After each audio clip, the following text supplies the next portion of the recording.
Stupid. There we go. We're going I don't even have live. a proper- We're going live Get before off. Greg puts his pants on. Hey there, beer tubers. Welcome back to the episode tonight Thanks. of. Well, Not sure. shorts are on. That's his boxer shorts. No, they're actual real shorts. See, What? underneath here is boxer shorts. Ooh, See, that's Greg boxer showing the shorts. leg. That's right. Red underwear to And honor Lady the. Lady Lee's already upset she missed today's show. It's red underwear to salute the eternal Gabled one. That's right. That's right. Exactly. Yeah. The eternally 27-year-old Anne of Green Gables and her Earth Mother. May I don't even know where that joke came from, but it's. I like how you keep running with it. May her milky thighs bless us all. Oh, I think the whole conversation started with Scott defecting to Prince Edward Island, and then it went to like Scott's left us for the Anna Green Gables, and then I think the question started to become like, okay, is she old enough? And she's not old enough in the books, but she's definitely matured since then. And the decision is that she's eternally 27-year-old's gorgeous, milky-thighed. I thought the joke was whether or not she was dead or not. Well, I mean, She's not. she's not a real person. But, Well, Oh, and I thought it was an actress that played her, though. oh, Oh, she's probably jeez. still alive. there's know. been how many iterations of that TV show since, or a TV show take on it for how long? Yeah, Oh, but one- it hasn't been that long. It was like the 80s or something in the first one, right? Oh. Pretty sure. I remember the 80s Anna Green Gables or whatever that. Wasn't there like an Anna Green Gables spin-off TV show or something? That Yeah, was on Road to CBC Avonlea. Yeah, it's it. Road to Avonlea. That's Sarah Polly in it. Ooh. A little Sarah Polly. Sarah Polly of Dawn of the Dead remake thing. Oh. And also a director on her own right, and actress, and did all kinds Oh, of I'm thinking of a different lady. Yeah, I know it's Sarah Polly you're talking. I was thinking the lady from American Horror Story. Sarah Polly, okay. Mhm. I'm looking her up. She's only 45. She's go. right in our age group, really. Oh, I'm thinking of Sarah Paulson. That's what I was thinking. Sarah Paulson. Isn't that a politician or something? No, she's an actress. She's in American Horror Story. She was in Oh, many seasons of that. She's She- all right looking. There's Sarah Polly right there. yeah, that's Sarah She's pretty. Polly. Yeah. Married though. Oh, damn, Nick, you missed your opportunity. Yeah, maybe her husband will die and she'll be back on the market. Fuck off. Yeah, so keep your finger on that pulse. So Yeah. I'm looking for a film, not a personal life. Then you put that finger in. Young Celeste and Babar the movie. Yeah. You saying you take your pulse from the inside? You should. It's the best way to do it. Sure. Jesus. Yeah, Existence. That was a David Cronenberg film. She was in Go. Go. That sucks. That movie sucked. Oh, I remember hearing about this. I never saw that one. Yeah, it's all right. It's got a callback to Videodrome.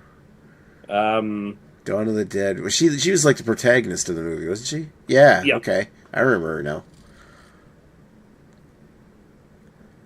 Oh, Beowulf and Grendel. Oh, I like that film. I've actually never seen it. That the one? Was that the one with? That wasn't the one with Angelina Jolie in it. No. And right there, she last was in a movie in 2020, probably right around the time she started popping out kids. Well, she's guessing. also she turned to directing and producing and stuff like Oh, that. okay, Too. cool. So I think she's probably more focused on that shit now if she's not retired. Yeah. Yeah, I don't remember her doing a whole lot after she did. Like, she was good in Dawn of the Dead, and I don't remember her acting and all that much. Not like I was really paying attention. But yeah. All right. Well, let's get down to another topic here. Lee, what are you drinking? I'm drinking from Nine Locks Brewing here in Nova Scotia. Their Fathom Double IPA at 8% alcohol volume. Fancy. Yeah. And Greg, he who has his camera off. I don't even know why it turned off. I didn't think I did turn it off. Yeah. I'm just being boring and starting the evening with a Canuck because that's what I got in the fridge. I don't really have anything interesting in my fridge. Not yet, anyway. Hopefully, I'll get an order soon. But yeah, today will be Canuck and probably some Bone Shaker and some Space Invader. So basically, Greg 101. There you go. And I might have a Sunnyside session. I'm having a can of Blood Brothers Auto Pop Cherry Cola Sour. Which Nick, today's the day to save money and just swill some Budweiser. You're right. I should be drinking whatever shit's left in the fridge that I don't really want to drink because my sense of smell is toast. I barely have a sense of taste.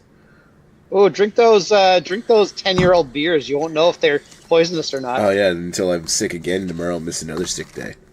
I hate to break it to you, Nick. Your taste wasn't all that great when you still had all your faculties. So, well, so imagine how bad it is now. Yeah, God. It reflects my choice of friends. He can find some fucking he can find He's not wrong. Find some old original bottle of Innocent Gun stashed in his fucking closet somewhere and drink the globules. Oh God, I have not. And there is probably a really old bottle of Innocent Gun out back there too. Oh my God, I was joking. Well, you know, you can during COVID you can taste better if you butt chug it. No, that's true. I would think it is probably. I don't know about that one. Like the Innocent Gun kind of scares me. Like maybe that one is a little toxic to drink because it's got extra shit. Usually they say, well, the beer's pasteurized, put it in a can. If it turns sour or turns gross, it's still not toxic. It won't kill you. They say, you know. But that's fine. Listen, you bring it to me at my place, Nick. I'll drink all your terrible 10-year-old beers. If I die, then you can piss on my grave as you've always wished to do. Paul is in the YouTube chat saying the chaos has begun. Paul, we were supposed to do a duo review of Unibrew Terrible. Speaking of 10-year-old beers, find the oldest bottle of Terrible you can find in whatever dinghole, dingy bottle shop you've got around there that specializes in things kept in the cellar, aka back room by a furnace. Mm-hmm. a lot of ancient lore and relics in Pennsylvania. Ancient lord relics buried in the cellar next to all the dead hookers. Jeez, Nick, we're online. Now this chat's evidence. Sorry. Praise be the eternal Gabled one. No, this is satire. Tits be praised. All right. Yeah. Definitely nobody should dig in Paul's basement. Yeah, may her ginger locks swarth us as robes and keep us warm. Yep.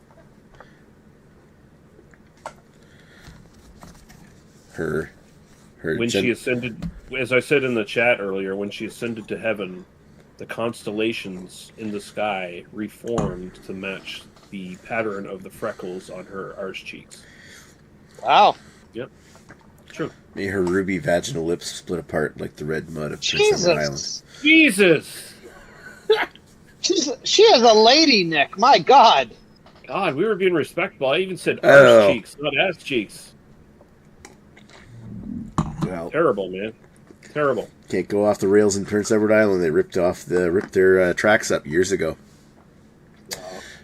Thanks for reminding us that our railway system is dead in the Maritimes, Nick. I'm pretty sure there's still a railway to Halifax to New Brunswick. Yeah, it's not. Wow. It barely is one though. Nick feels like the superior maritime province.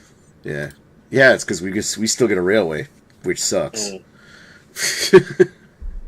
we still have the risk of a train derailment blowing up half the city. National public transportation is infrastructure that should always be supported. Yeah. Well, you know what? Gotta get around somehow. It should have been left alone as like public transport, like cheap public transportation to go from city to city to city, but it never was. So now it's like bus is the cheapest. With the skyrocketing costs of cars and gas, and the fact that our population is aging incredibly, public transportation should be a main focus in every province of Canada. Yeah. Unfortunately, it's not. The old Via rail station, where the passenger station is actually right by where I work, so it's just an empty warehouse now. Yeah. Let's see. Paul says he's got a few bottles at the moment of Terry. Terrible. Well, that's a terrible thing to do. By the way, how's our sound working online? Is everything okay? I don't know. Assume it is. Well, Paul's not complaining. There'd always be somebody in the chat saying, "Oh, you messed up." Sounds Nick." good. Awesome.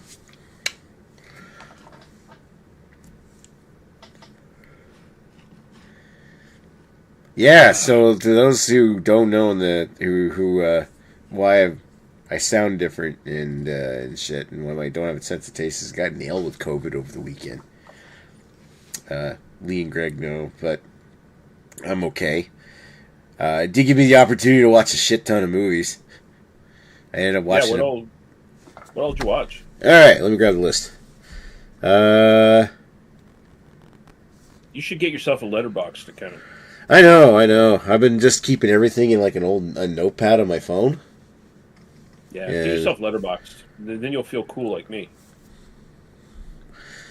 I watched Grave of the Fireflies.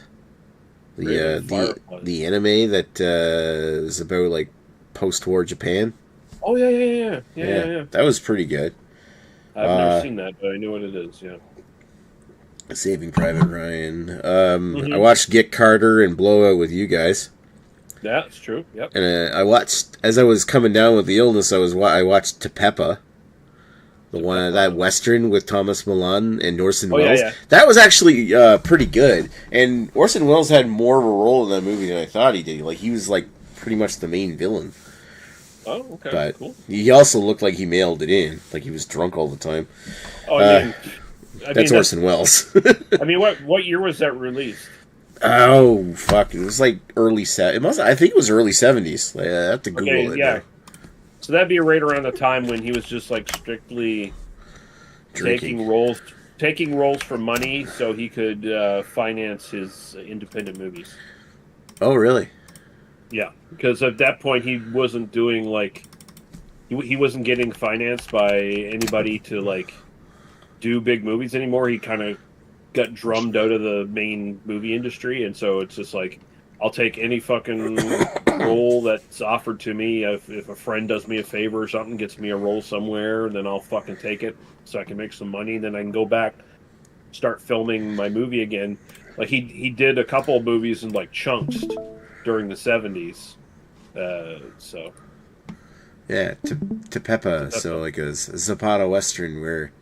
Oh yeah. Like Orson Welles plays he's like a Mexican freedom fighter, and Orson Welles is like a federale general after the Presidente turned on the rebels after the first phase of the Mexican Revolution.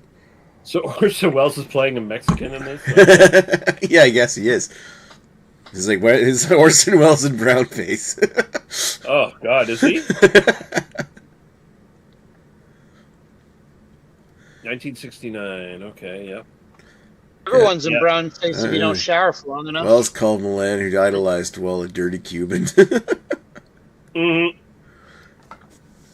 Oh man, I did enjoy it. The one thing about this particular cut that was available, like you can watch this movie for free on YouTube. Lee found that out, and I watched it. But it's one of those cuts of the movie where they've taken the entire English cut of the movie, and then any of the bits that are missing from it but are in like the Italian version, they just take the Italian language, place it in, which wouldn't be so bad. But in this case, because it's just a rip posted to YouTube, there's no hard-coded subtitles for the Italian bits, so all of a sudden the language just changes and you have no idea what they're fucking saying. It's almost like you need to bring in Lady Lee to translate the Italian to Good she luck got- with that. She only closed like half of it. Yeah. Other than that, it had good action and Cool. I'm gonna have to watch good story. Yeah, it was a good movie. I'd love to find a copy of this. Like, yeah, I wonder if it's even possible to find a copy that's got like the subtitles to the Italian parts. I'd love to be able to. I bet you I grab it right off a fucking torrent. No problem. All right, challenge. Set. Leave. Either torrent or F movies or. Yeah, probably in F movies too. If I wouldn't be surprised. Sometimes what is the Wayback Machine or something you can sometimes find movies on, or am I thinking? Sometimes because it's a topic that's been coming up recently, especially since like I've seen articles. Like here's how you can subvert the AI that's been implemented in Google search. How like Google search over the last decade or more now has like kind of made the internet what it wants you to see as opposed to what's actually on the internet. So like there's just stuff you cannot search for on the internet through Google. Oh, really? Yeah, it's just like you get like when you say like you use Google like how to plant a garden or something like that. You'll get all these AI generated fucking responses. Like it searches for certain things. It like there's no like Google is very bad now for finding like people's personal web pages. Like remember back in the day when you had like Netscape Navigator and shit like that, and you're searching on Yahoo, the infancy of the internet. You'd find somebody's like fan page for like Doctor Who or fucking the Young Ones or something like that. It's like, oh, cool. There's another nerd on the internet like me who's got like some cool shit I've never seen, and now that's almost impossible to find anymore and those pages might still be up there. They might still be around, but like the Wayback Machine is pretty much the only way to find them. Or if you find there's other browsers. There's alternative browsers, of course, that probably work a bit better. Like Opera or something. Yeah, I've heard of like Opera. I forget what is it. Is it Tor? I think like I don't use it. The only thing close to that I use is Firefox, which is still one of those.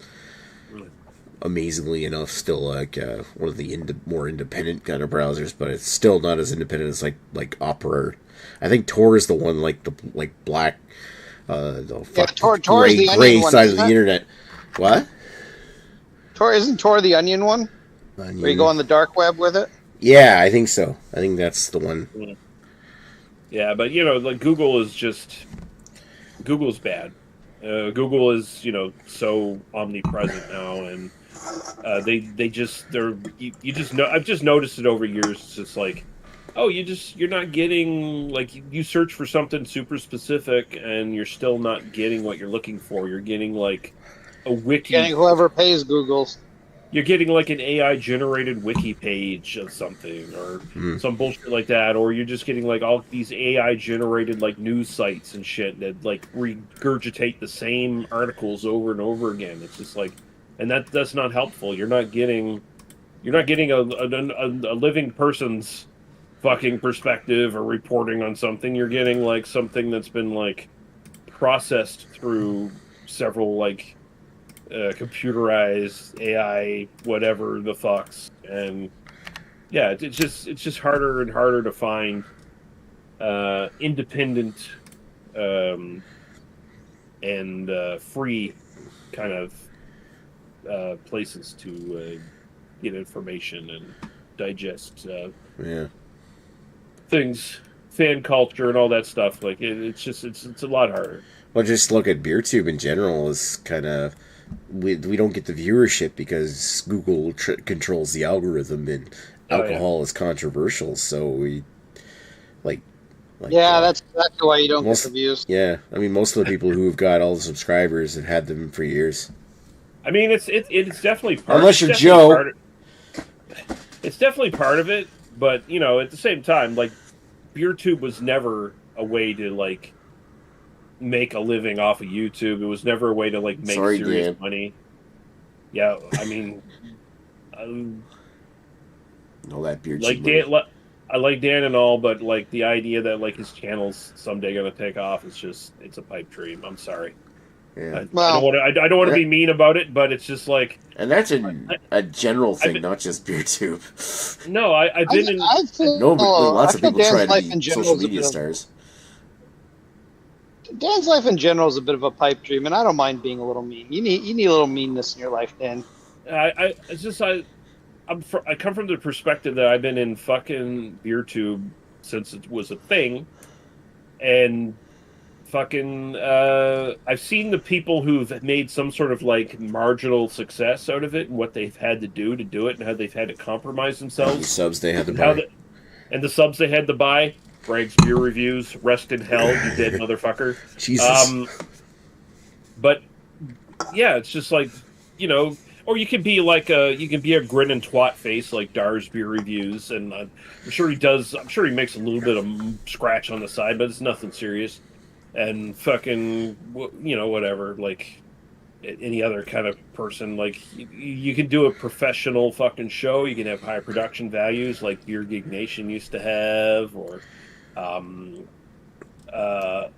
There's beer grade. There's like craft beer. Fuck, what was the? Better Beer Authority. That's that the was one. like Yeah. that was a whole thing for a while. Yep. And it's like They had like a professional presentation and everything, where they had like this like a studio set in an actual like wooden board, like actually wood grain podium where they kind of sat at and talked. Yeah. Like it looked like a real interview. And it's like if that wasn't going to take off for anybody, then nothing is going to take off for anybody in BeerTube. That's just and then when the algorithm came crashing down, you know, it's just, you know, it's like I'm a real American, except for there's not a happy ending. It's like it comes crashing down and it hurts inside. Bang, bang, bang, bang. Can't do BeerTube anymore. I gotta hide. Bang, bang, bang, bang, bang. I bought a lot of subs, didn't get me anywhere. Now I'm 6 feet under. I can't rhyme anything else. It just turns back to me shitting on Greg's beer reviews because he was a piece of shit, by the way. And there's no, I'm 6 feet under, and there's no fridge down there. Yeah.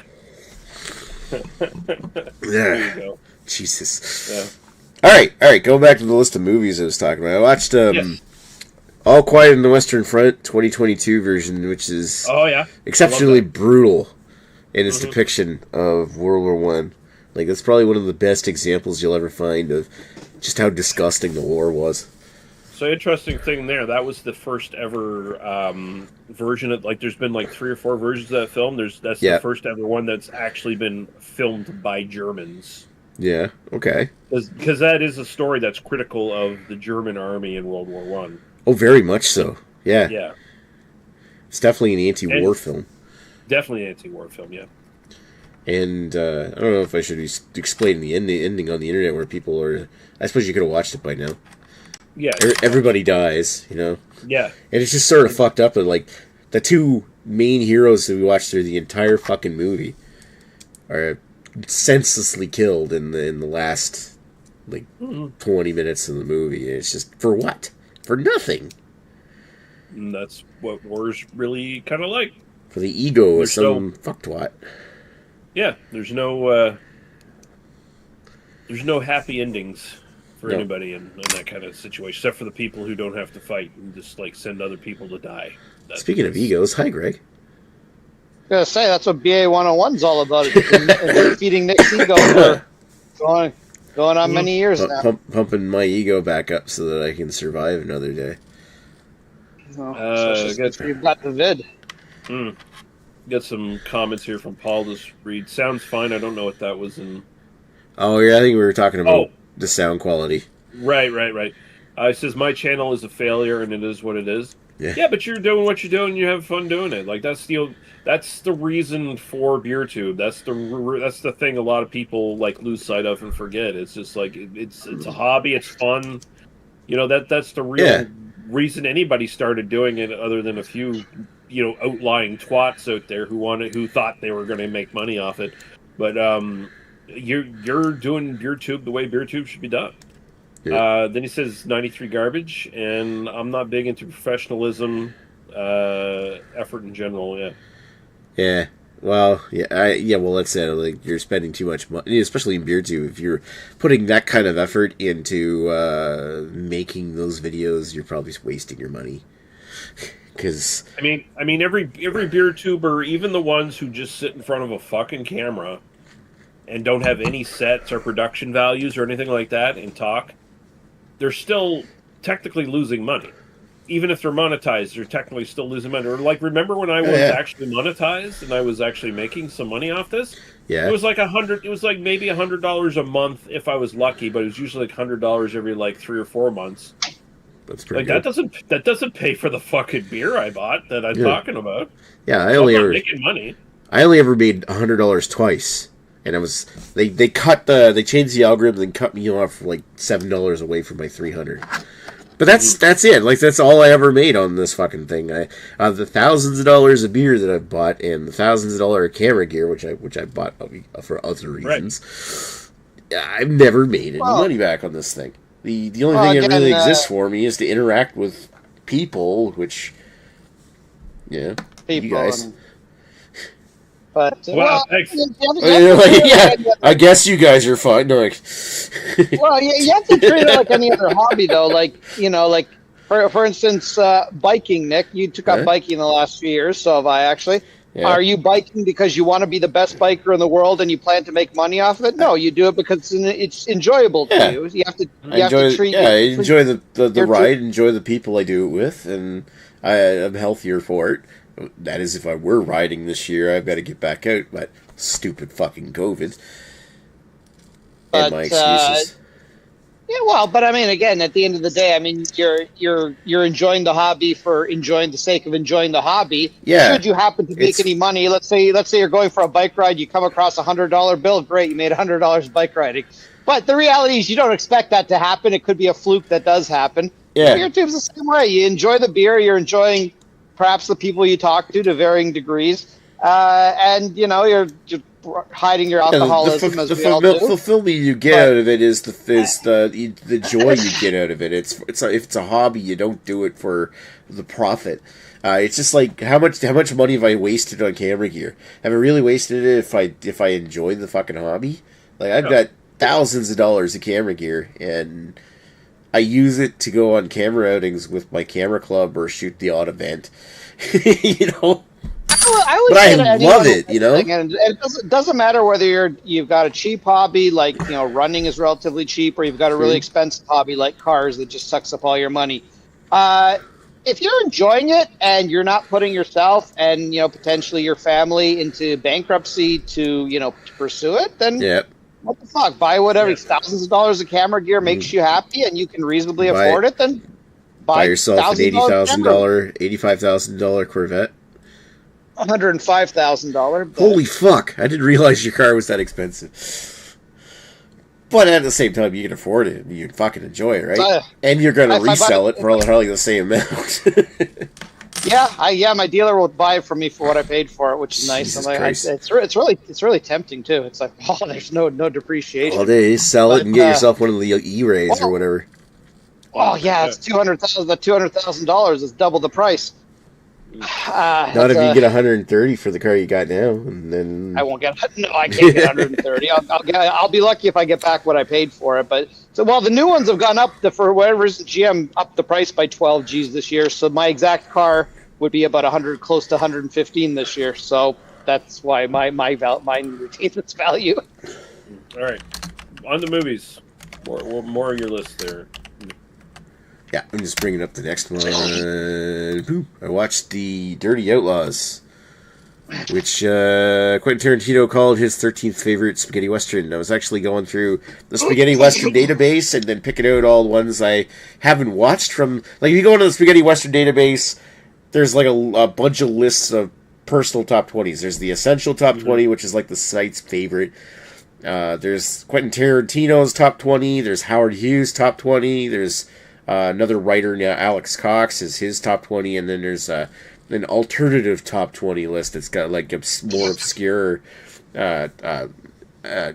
spaghetti western movies. So I was just going like, Alex Cox, by the way, director of Repo Man, Sid and Nancy, and he's just a big movie aficionado. Oh yeah. For a while, he hosted a show in Britain that played movies and stuff, and yeah, he's kind of a pretty much well respected like expert on spaghetti westerns too. So Nice. yeah, Well, that's pretty cool. Yeah. Anyway, so yeah, I'll have to take Gander's through this list and complete that one. I was just focusing mainly on the main list. I did finish the main list because a couple months ago I found I think it was off of Rare Lust that you told me about, and I downloaded Run Man Run starring Thomas Milan and watched it. That was the last one on the Essential Top 20 that I hadn't seen. So this is there's two of the Quentin Tarantino list that I hadn't watched. There's this one, Nerdy Outlaws, and the Machine Gun Killers, aka Gatlin Gun. okay. Which I still haven't watched Gatlin Gun yet, but I downloaded it off of Rare Lust, and I just went. I remembered, and that's why I stepped away for a second to check my laptop, and it did download successfully. So I do have Gatlin Gun to watch because that is surprisingly hard to find on the internet. Because I've been trying to go. I'm not familiar with either one of them. Okay. Jesus. Anyway, this one here, it stars Andrea Jordana, which is a dude that looks like, it doesn't really look like there, but in the movie, he kind of looks like Ethan. And he's wearing a Confederate uniform. So, it's kind of like, hey, it's like pretty fitting. It takes me out of the movie. It's a good movie. It just takes me out of the movie when I'm thinking, like, it's fucking thanks, Ethan. Yeah. COVID's not real. Yeah, really. But yeah, this one was pretty good. It was kind of had an interesting showdown where you had like during the middle of the movie, like they're all like they're all dirty outlaws, but one of them kind of befriends a blind man and his sexy daughter, and or not daughter, like an orphan girl or something that just he takes care of, and he comes. Like he's blind. He seems like at first he's trying to trick the guy into like revealing where he hides the gold so he can steal it and move on. But he ends up befriending the guy, and when the guy comes, like he gets into a fight with the other dirty outlaws that have come to beat him up or kill him, and the old man, blind man, comes out to save his life and ends up getting killed by the outlaws. And so he's this whole vengeance kind of mirror that he gets on the outlaws mirrors the whole, with how they killed the blind man, like kicking mud into his eyes and then making him try to fight him with a gun and just messing with him. It was just actually had a pretty good showdown at the end of the movie. But I don't want to spoil. I've already spoiled too much of it, but that was good. The other one was The Bounty Killer. Starring, I think that Bounty. Hopefully I spelled Bounty right. Starring, aka The Ugly Ones, starring Thomas Milan. I think at this point I've seen a ton of movies with Thomas Milan in it now, like 9 movies. For a star that probably hardly anybody knows. You should move on to his Poliziotteschi's. He's got a shit ton of those too. Yeah, I've seen Tough Ones. I think you had that queued up to watch some night too, didn't you? I did. I never got around to it. But he's got his whole he's got this whole series he stars in of Poliziotteschi's that run from like the 70s well into the 80s. Oh yeah. And they're kind of half serious crime films and also kind of slightly comedic as well. Like they kind of play off his charisma and stuff, and they're pretty good. Music by Stelvio Cipriani. Oh yeah, okay. So I'm sure there's something in there that sounds like fucking Tentacles. Yeah, I'm just looking at it. If it's not just straight up the theme from Tentacles that he reused over and over again. Yeah, I'm trying to remember. It's one of those things where I've watched like 12 movies or something over the course of days while I'm sick. So Leon, Mario Braga, Glenn Foster. Okay. Nice. Notorious Bounty Hunter Luke Chilson pursues a Mexican fugitive Jose Gomez. He reviles the through desert arrives in a Mexican village where Gomez manages to turn the peasants against his pursuer. Oh, right, yeah. Like Thomas Milan was the bad guy in this movie, and but Thomas, he at first kind of has the support of the people in the town, and then eventually loses it. So this Richard Weiler was eventually gets the upper hand. It was kind of neat. That's like I think Thomas Milan's first Western. Yeah, the film marked Thomas Milan's first in the Western genre, which, if nobody knows who he is, he's been in a ton of spaghetti Western movies, including the entire Sergio Solima trilogy, so Big Gun Down, Face to Face, and Run Man Run. Right. Yeah. So what else did I watch? I watched Gladiator, which, yeah. Oh, yeah. I always liked that movie, but I always liked the theatrical cut of that one the best. The extended one bogs down a little bit. Yeah, that's what I don't like about it. It adds so much shit that it ruins the pacing of the movie, and it's arguable that there are movies out there that are better for adding extra stuff or doing something different. Like Blade Runner is the best example of that of all time. Funny enough, a Ridley Scott movie. Well, both Terminator and Aliens, I think they're extended. Terminator 2 and Aliens, I think both have better extended cuts. Oh, yeah. Oh, yeah, like that. It's almost like having an extra piece of story you were missing in the Terminator 2. Yeah. Where I'd argue Ridley Scott's cut of Alien, his extended director's cut or whatever the fuck, is actually not quite as good as his theatrical. I'm not sure if I've ever seen. I must have seen the extended cut of. Because I think the last time I watched Alien, the first one, it was with Carrie or you or something. You must have watched it extended at the time. I like it. Alien as it is the theatrical cut's a little bit more lean and mean, I think.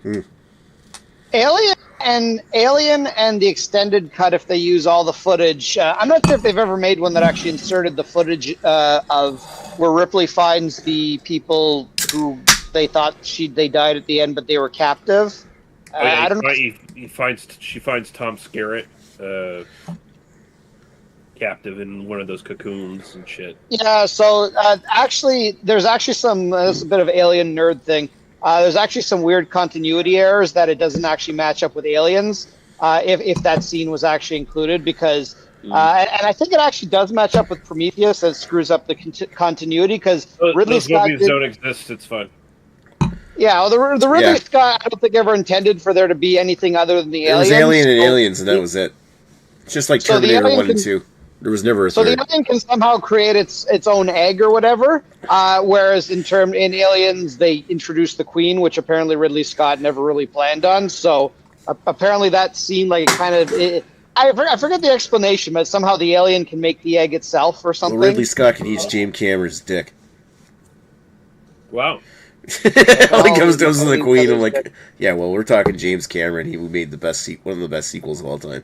So I mean, with Alien, with Alien, I think Alien, the theatrical cut as it is really the superior version. I don't think adding the scenes and screwing up the continuity. I mean, yeah, it came first before Aliens, but it was never part of the real thing. It got it was cut on the floor or whatever. So to me, Aliens is the proper timeline. So. Now Terminator 1, I don't think there's ever been a proper extended edition of it, but it has some pretty cool extended scenes. Not nearly as important as Terminator 2, but I liked there's a lot of scenes they cut out where they actually talk about Cyberdyne systems, because it's basically like a small computer company as it's happening. Obviously, it leads to Skynet, and throughout the thing, Sarah Connor's kind of actually shows her as more of a leadership person. And she's kind of talking to Kyle Reese and saying, hey, why don't we go find this company? Why don't we go do stuff? He's like, no, that's not my mission. That's not already blah, blah, blah. And then they have this really cool scene, kind of a spoiler, but, who cares? It's a movie from 1984. But right at the end, they basically, they're taking Sarah Connor away in the stretcher, and then the scene extends where you see the factory that they were in, the Terminator just got destroyed, and it pans up and it says Cyberdyne Systems. It's like, oh, shit. Okay.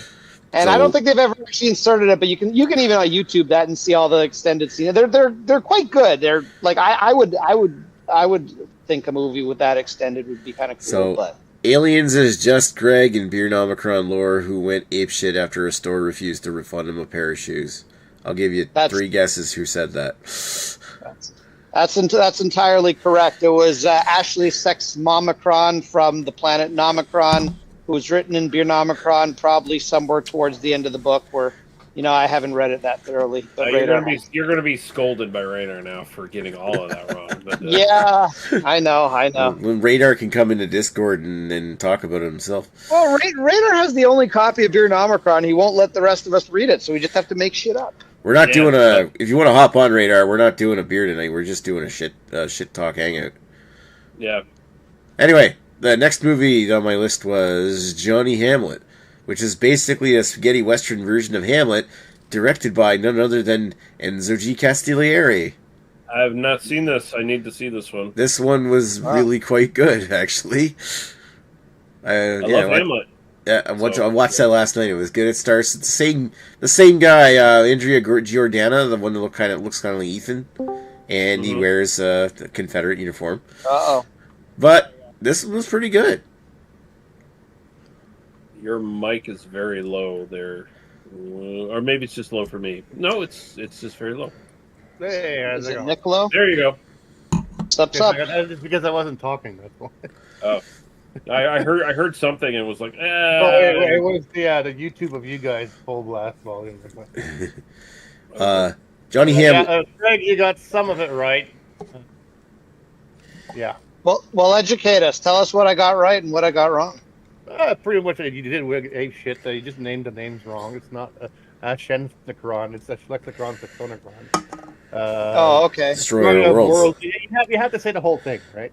When you say Ashley. When he rode in a 12-headed beast, now known as Taylor Swift. And proceeded to fight, to combat Chuck Ron, Norris Ron, and Piggy Figure to Piggy Figure combat. We started the Big Bang as we know it today. That's his whole name. That makes sense. All right, so to finish Johnny Hamlet, this one I found on the alternative top 20 list on the Spaghetti Western Database. And there's some good shit on that list. As I get into it, there's like a bunch of stuff that I've never heard of. But these are like underground hits. Like the next one, and I'm not going to bother looking it up on YouTube just because I know Lee already know, or on Wikipedia. Just because I know Lee understands this one as God Forgives, I don't. With anyways, guys, I must leave. My planet needs me. I'll be right back. All right. Okay. Bye, Poochie. Poochie died on the way to Beer Nomicron. On the way to the liquor store. Jesus, now if Radar dies, you're gonna be like really you're gonna feel really bad for like a minute or two. Maybe. Yeah, Terrence Hill and Bud Spencer, so we all know. And this one was good too. I know Lee knows this one. I'm gonna have to check out Ace High and Boot Hill now. I don't think I've seen Ace High or Boot Hill. I've seen a lot of Bud and Terrence Hill. Terrence Hill stuff, but mostly they're comedies. Yeah, like the Trinity ones, right? I think the only. Well, I mean, even outside of the spaghetti westerns, like I've seen most of the like their output in the 70s and 80s is where I'm more focused on, because I love their buddy comedies and shit, where they're just doing all kinds of slapstick shit and having fun. There was almost like the germ of that in this movie, where they have that fight between themselves, and all of a sudden Terrence Hill is standing on top of a tree and then kicks him in the face, and then of course Bud Spencer, one punch, knocks him right to the dirt. Yeah, but no, they were a great fucking duo. Yeah, and like, Watch Out We're Mad is probably like the best one, and it's also like probably the good entry level movie for people. It's like, oh, what are they about? And it's like, oh, everything they're about is in this movie. And of course, the last movie I watched was If You Meet Sartana, Pray for Your Death. which starred First one. What? First one, Gianni Garco. Yeah, it's the first Sartana. And that one was good. I'll have to check out more of the Sartana stuff. They're great because it gets like, depending on the film, it gets like a little bit more like supernatural and like trickster magician-esque and shit. Yeah, and this one it was just basically like Western James Bond, and he was clever. Yeah, he's always got like gadgets and shit. And he's got his yeah, like he had the watch with the tune that played the. It was almost like reminiscent of the second Few Dollars More, where they're playing the tune and anyway, drop guns and shoot out. Yeah, I'll have to. Well, there's more as a great. Oh yeah, yeah, and the guy who did the first Sartana went on to like make the Sabata series, which is Sabata's kind of like kind of a ripoff of Sartana in a way. It's a little bit more over the top. And it's weird. Like the first Sabata starred Lee Van Cleef. Yeah, and then the second one's Yul Brynner, and then Lee Van Cleef comes back to the third one. The second one was just kind of like, oh, we had a movie, and we just called it Sabata, basically, even though it wasn't really a Sabata film. But for some weird fucking reason, a lot of people just seem to like consider it a Sabata film. It's like, I don't know about that, bro, but I'm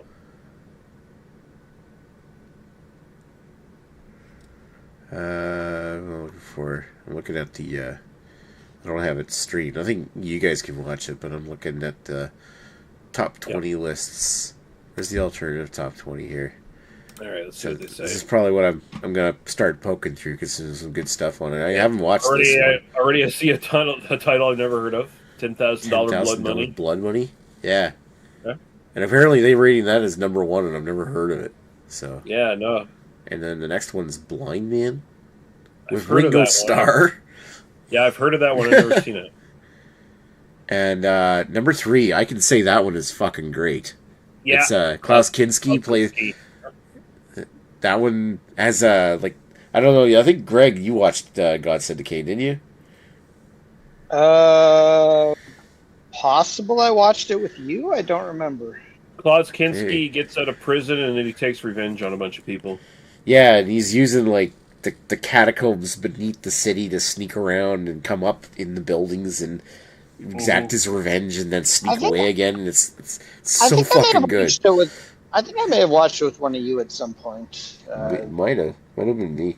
It would have had to been Nick. I haven't shown it, so.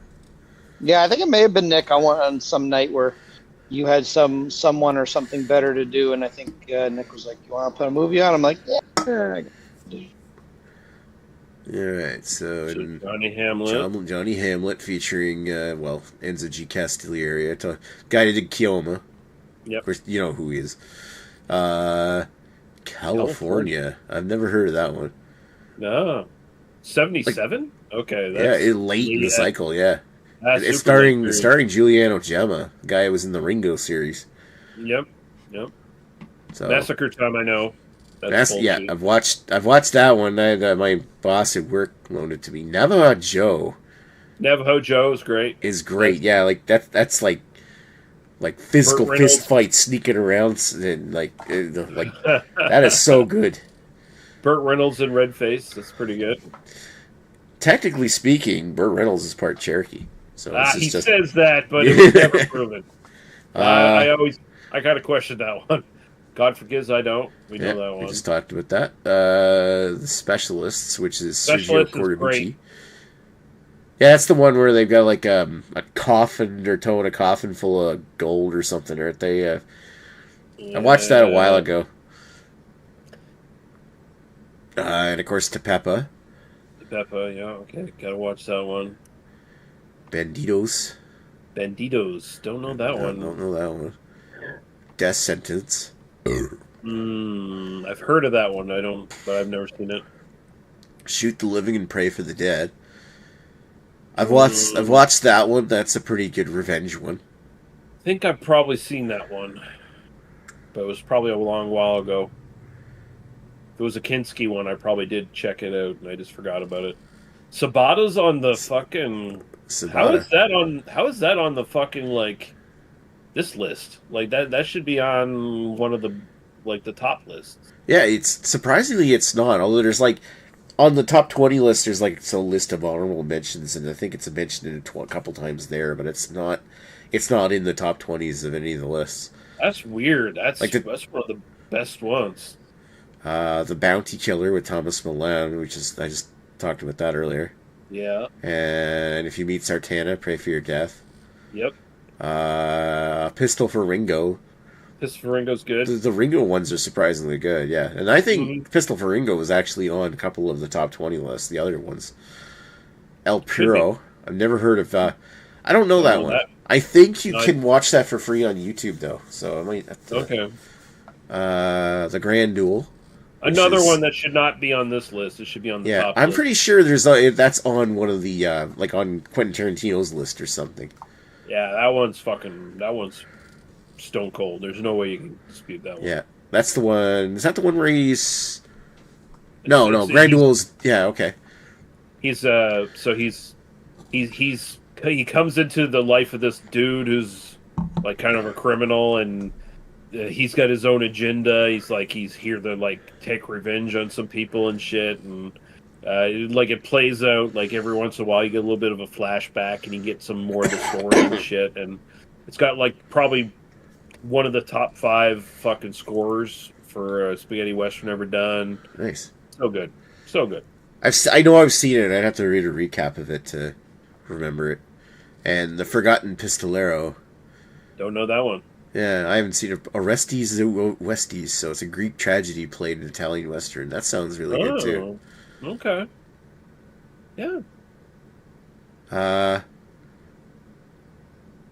There's a bunch of stuff here. Good, the Bad, the Ugly, Once Upon a Time in the West, A Few Dollars More, The Great Silence, Big Gun Down, Django, Fistful of Dollars, Mercenary, Companeros, Death Rides a Horse, Face, Duck You Sucker, Bullet for the General, Day of Anger, Kioma, Cemetery Without Crosses, The Return of Ringo, and My Name is Nobody.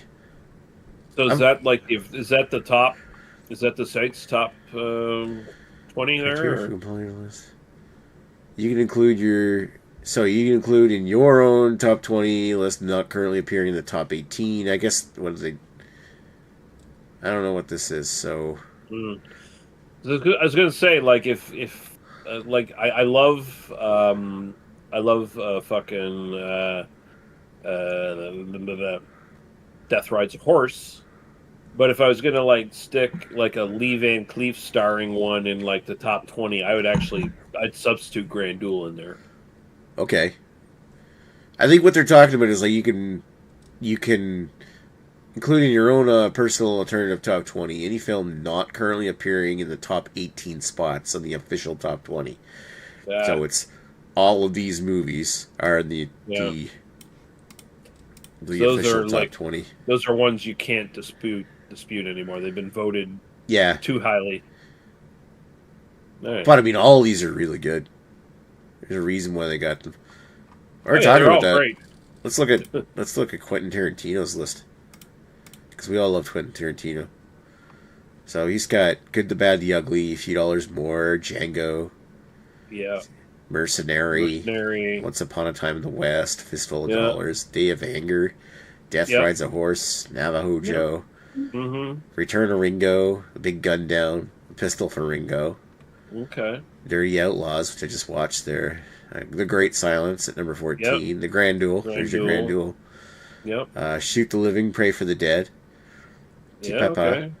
And the Ugly Ones.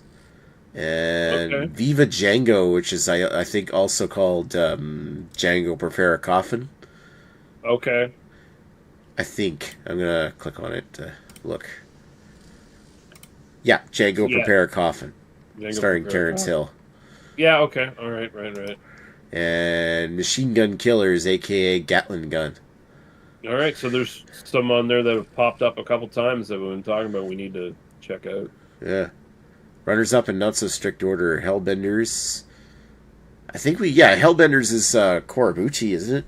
Yeah, that's the one where they're the Confederate fucking pieces of shit. Yeah, okay, that's what I was thinking of with the coffin. Like they're about like Confederates on the run or something. Mm-hmm. Yeah, meet Sertina, pray for your death. God forgives, I don't. Companeros. Habaneros. For the Apocalypse, I saw that. Yep. I've not Thomas seen. Million in that. I think we were talking about Ace High and Boot Hill were the two Terrence and Blood movies. Yep. I haven't seen those. Duck You Suckers, Leone's fifth greatest spaghetti western. It is. Minnesota Clay. I don't know that one. I haven't seen that, but I do know of it. Minnesota Cult. Also know of it. Yeah. So this is like more obscure. The Trinity movies. Call Me Trinity. Trinity's still my name. Mm-hmm. I'm kind of curious about the ones here at the bottom. Like, what's he talking about? He must. The quote, Quentin, all the Calvin Jackson Paget films with Giuliano Gemma. Paget films with Giuliano Gemma, aka the guy that played Ringo. Like, Ringo, Pistol for Ringo. Okay. Yeah, that's a good list. I like that. Yeah. I think we're boring Greg with spaghetti westerns. Oh, definitely. Yeah. Let's talk about Sorry. Yeah. Sorry, Greg. Well, I gotta get another beer anyway, so you can continue your nerd talk. Yeah, we nerded out a little bit on spaghetti western. Oh yeah. Well, shit. Let's look at Howard Hughes' list while Greg's getting another beer. Is this the Howard Hughes? Yeah. No, this is a different Howard So Hughes. it must be a different Howard.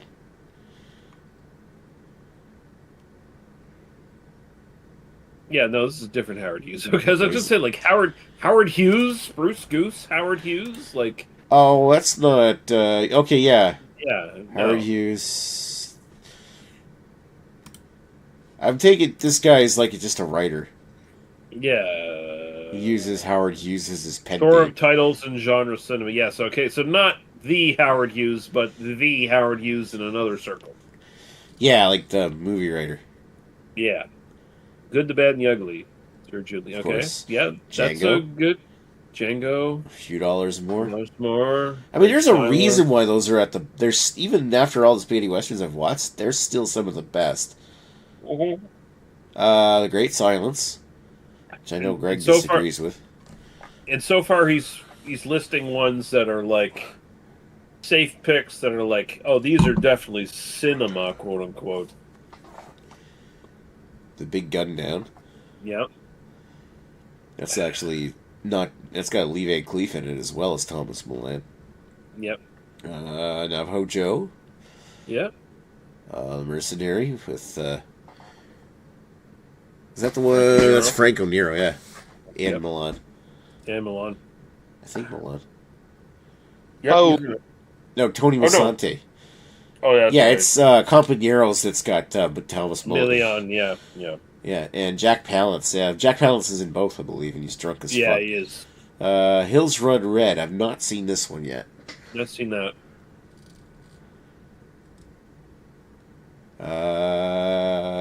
This we went for a twofer here. So Pistol for Ringo and Return of Ringo by Duccio Tessari, which I think Duccio Tessari is one of the writers for the Leone movies.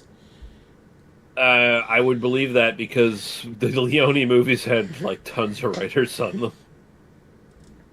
Like crazy pants amount of writers. Like if you look at like the list of writers on like even for a few dollars more, it's like a lot of people wrote on this movie.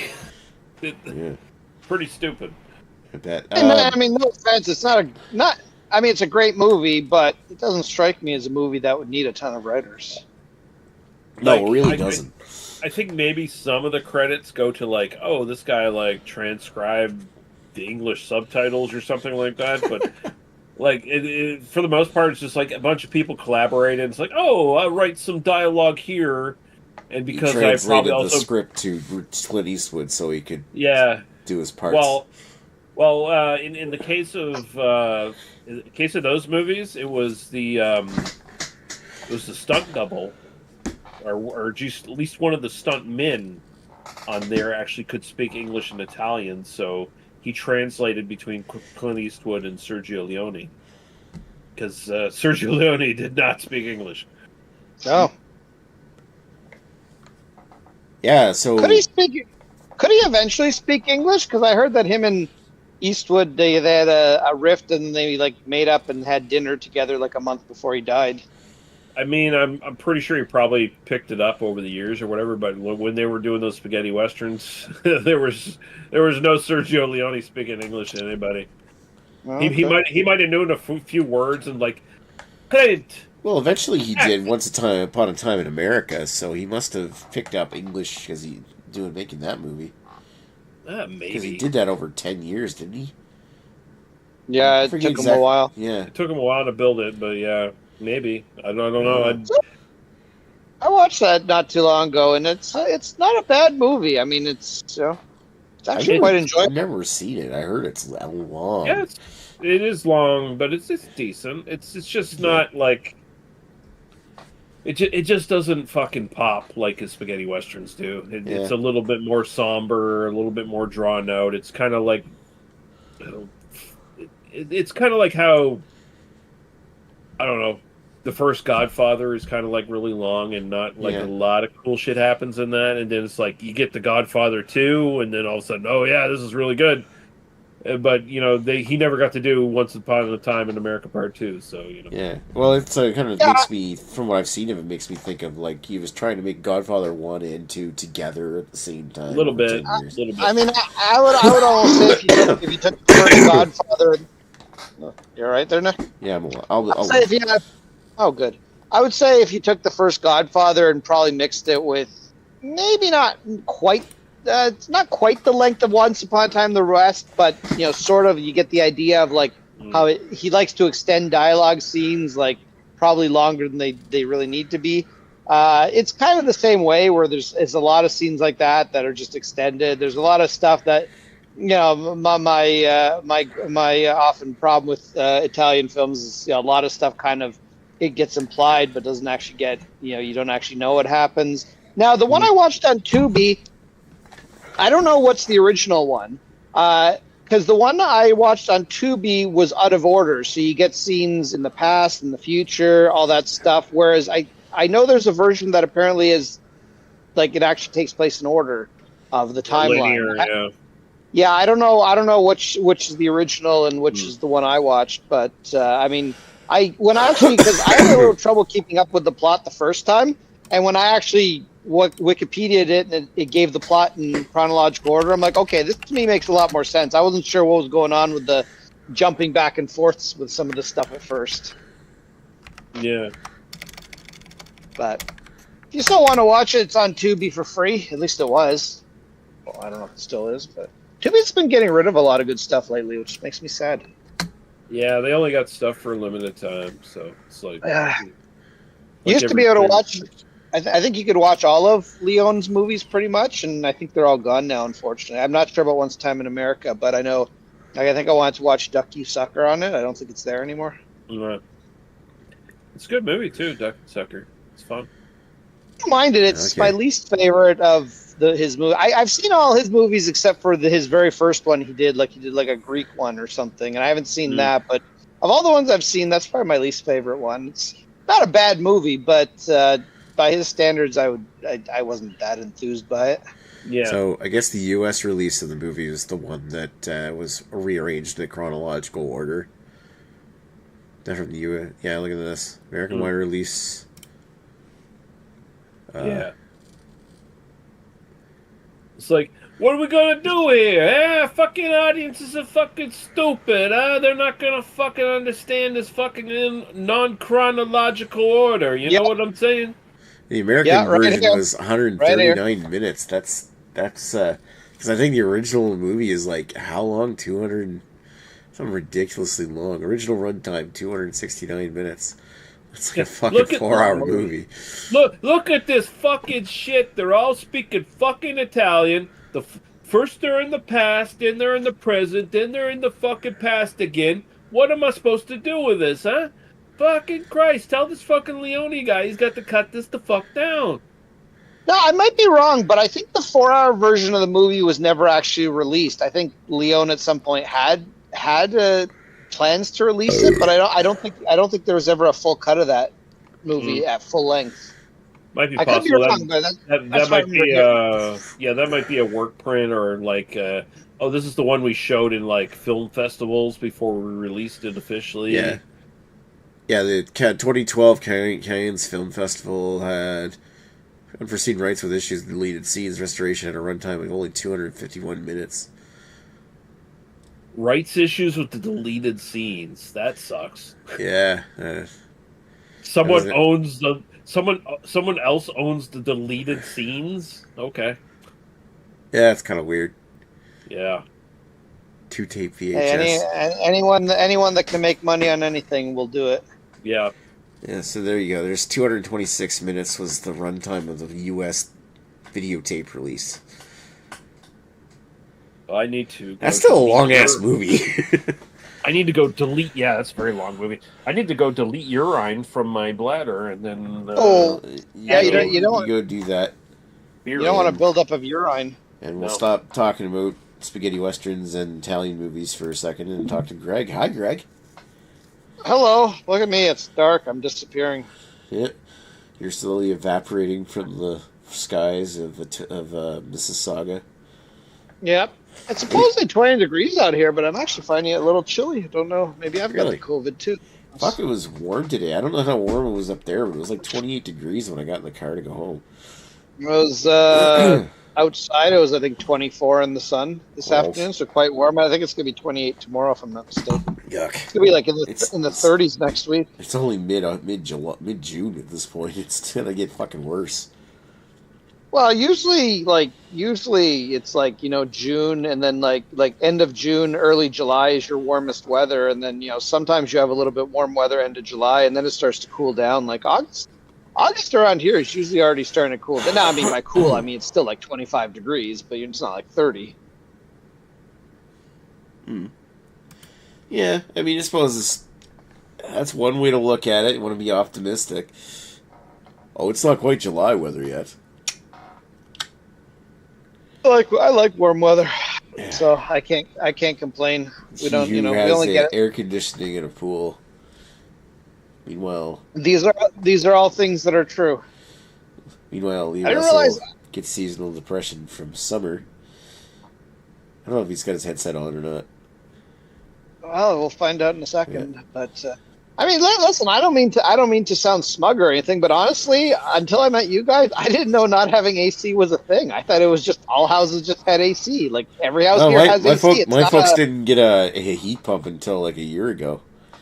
Oh.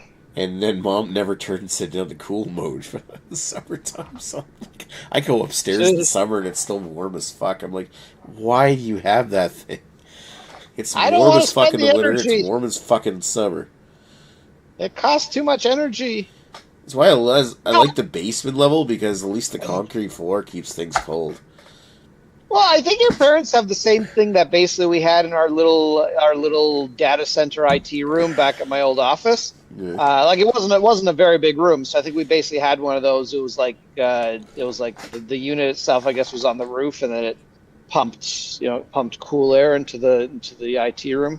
Yeah, like there's like a heat pump, like compressor or fan and radiator that's positioned right outside the basement door. And then the heat pump is in the living room upstairs, so like the output. So it's just that I don't know if it's she never uses it thing, but like Mom doesn't like being too cold, so even in the summertime it's never set to cool mode. Oh, that's expensive. Yet in the wintertime it's always like 35 or almost like 25 degrees in the wintertime. I was gonna say not to stereotype your parents, but usually older people they don't like to be cold and they don't like to spend money, so an air conditioner doesn't usually work well for them. It's almost like I don't know why they bought it. I mean, I guess if you have an extreme heat wave, it's nice to have, but I mean, they keep the idea being that they keep the heat temperate upstairs, and then the basement never heats up, because Because in the wintertime, the cool outside freezes the ground freezes the concrete pad underneath the house, and it keeps the cold pad, concrete floor, keeps the basement level cold all summer. Aaron, And it usually works pretty well, as long as nobody leaves any fucking doors open on the hottest days of the year. Yeah, our basement is fucking freezing.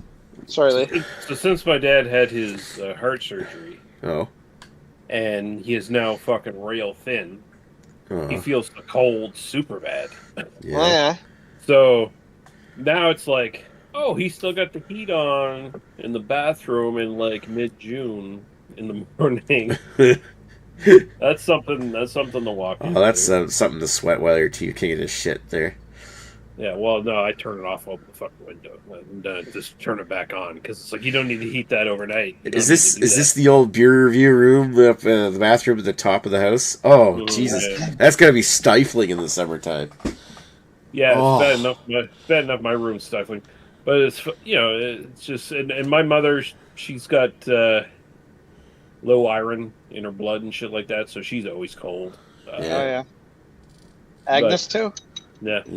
And at the same time, it's like, you worry about your parents. It's like, keep the air conditioner on, because, in the summer, because you don't want your parents to get, like, heat stroke and stuff in their 70s and 80s and shit, because that's just bad. But it's like... They do it to themselves. Well, in my mother's case, she has an air conditioner, but she refuses to use it anymore because she's got environmental sensitivities. Yeah. And she can just like detect like the smell of like a hint of mold or whatever the fuck. Ugh, way more than anybody else. With blood. And so it's like we're like, well, we'll clean out your air conditioner. We'll spray it with fucking Lysol and we'll spray it out with a fucking air spray. We'll spray it with Lysol and all shit like that. It's like, no, I can still smell it. It's like, well, okay, well now we have an air conditioner sitting that we can't use anymore. Wow. So you and Nick are like brothers. Yeah, because if we put the air conditioner in any fucking room downstairs and turned it on, she would smell it, and she'd it would upset her.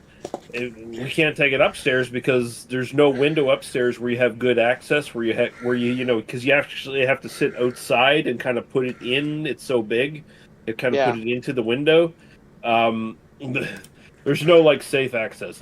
None of us are getting our asses up on a fucking ladder and going 20 feet up in the fucking air or whatever, and trying to hold an air conditioner that's a good 60 pounds or whatever, and just hope and pray that the person on the other end doesn't lose their grip, and then you go flying off the ladder or an air conditioner in your fucking lap.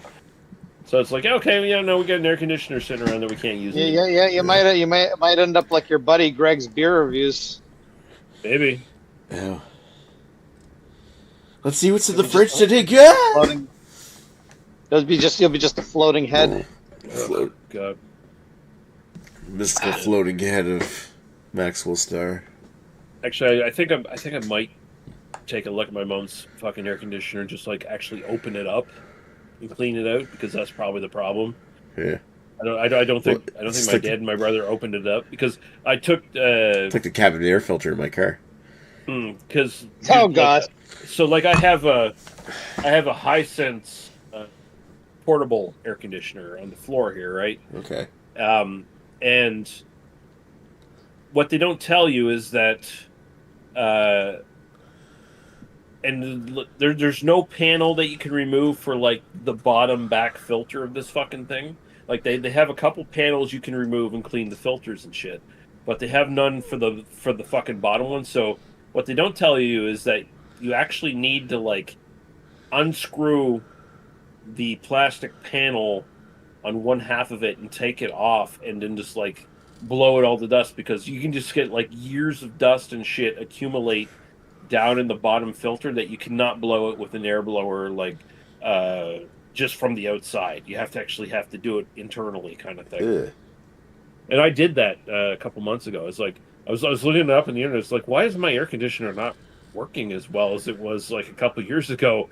And someone was I watched a video. Someone oh, here's the thing. These Hisense ones, they don't make it easy on you, but you should really take the back panel off the whole fucking thing and just blow it out. It's I looked at this lady's fucking air conditioners. Like, I discovered this, and she had like a whole fucking sheet.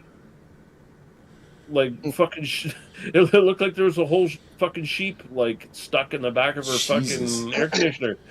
Like mine was not nearly that bad, but I was like, oh shit! I blew all that shit out in one night, and fucking now it works great. It's like holy shit! Now it's too cold in my fucking room half the time. Nice. But, yeah. Well, that's a good trade-off then. Well, that's the problem with consumer devices in general, is they like literally don't want you to fix them. They are clean them. They want you to, they want you to buy a new one. This thing's not working anymore, and then buy a brand new one. I remember at our old work, Diablo something. It's a Mexican lager with a hint of lime and jalapeno from Good Robot Brewing. I can actually get that here, but it's like $5.25 a can. At my old office, we had like back before COVID. We used to have they still have it because they're on a lease. They had basically a production room to make copies and shit like that. Everything's been digitalized since COVID, so basically it's just a massive waste of like a $250,000 machine. But we had these part of doing it after the clerks did their photocopies. There was machines to do binding. I don't know if you ever seen a binding machine. It's kind of like, puts holes in it and you stick a binding comb in. Doesn't matter. It's a binding machine. They're fairly expensive. I mean, they're anywhere from about $800 to $1,500, depending on how fancy of a machine you get. And, our machine wasn't working very well. So I said, I called up the company that makes them. I said, okay. And it's a big company. I forget what company it was, but it was a bigger company. So they made a lot of things. This wasn't their only product. I said, okay, we have this product. Can you either get a technician out here to fix it? It's not working very well. Clean it for us or whatever. Or can you recommend a company that can do it if you guys can't do it personally? It may have been a U.S. company. They're like, so lady's like looking up. She's like, okay, let me just check this machine. Yeah, your machine is non-serviceable. Fuck off. I'm like, I literally will pay you guys. I will pay a technician to come out and clean this machine for us. You'll probably make, you can charge us whatever. It's not my money. It's not serviceable, and technicians don't have a repair manual for it. No, they don't. So, literally, there's nothing we can do. We ended up having to throw out the machine and buying a new one because they're assholes. Well, that's one of those things where Riker repair loss should exist. Yeah, it is fucking bullshit. I mean, if we had probably done further research, I probably could have found, a mom and pop shop that does repairs that could have done it for us. But, at the end of the day, I mean, part of it's not really my money. So it's like, okay, well, we need a new machine. I'm going to buy one. So, we bought a new machine. But it's like, it shit like that shouldn't, be unrepairable. It's ridiculous. Yeah, I agree. If you're willing to put money into it, it should be something that they're willing to repair. What brand was it? I don't remember off the top of my head, but it was it wasn't like a major brand, but it was a brand that did more than just that. It was I'll try to look it up at some point, but Hisense or LG or not as big as LG or anything, but think of more like kind of an office supply type company. They're not really big into like electronics. I mean, this is a very basic electronic machine. It's a basically electronic hole punch. And then it's a thing that's manual that you basically put these special combs into, so then you can put. Is it a GBC? I don't remember. It's possible. Yeah, okay. Hold on a second. GBC made a model hole punch so you could be slotted in with Xerox printers, and that had a GBC print. Anyway, I don't know. It was the one that does the coiling, right? Yeah, it was a coiling machine, but this one wasn't as fancy. Funny thing is, we actually wanted to get one for our printer. Our printer was a massive production, worth about $250,000 from what I was told. Yeah. We couldn't get the adapter to put the coils in because literally the room we had it in wasn't big enough. We needed an extra, because those big giant production machines are like trains that are like 20 feet long. It's not only is it a production machine, but it's what's the term? It's when you can add on to it. It wasn't so the machine itself. Or something, yeah. Modular. That's the word I'm looking for. I was thinking remote. Modular. So you could keep adding all these different features to it, and it was kind of cool.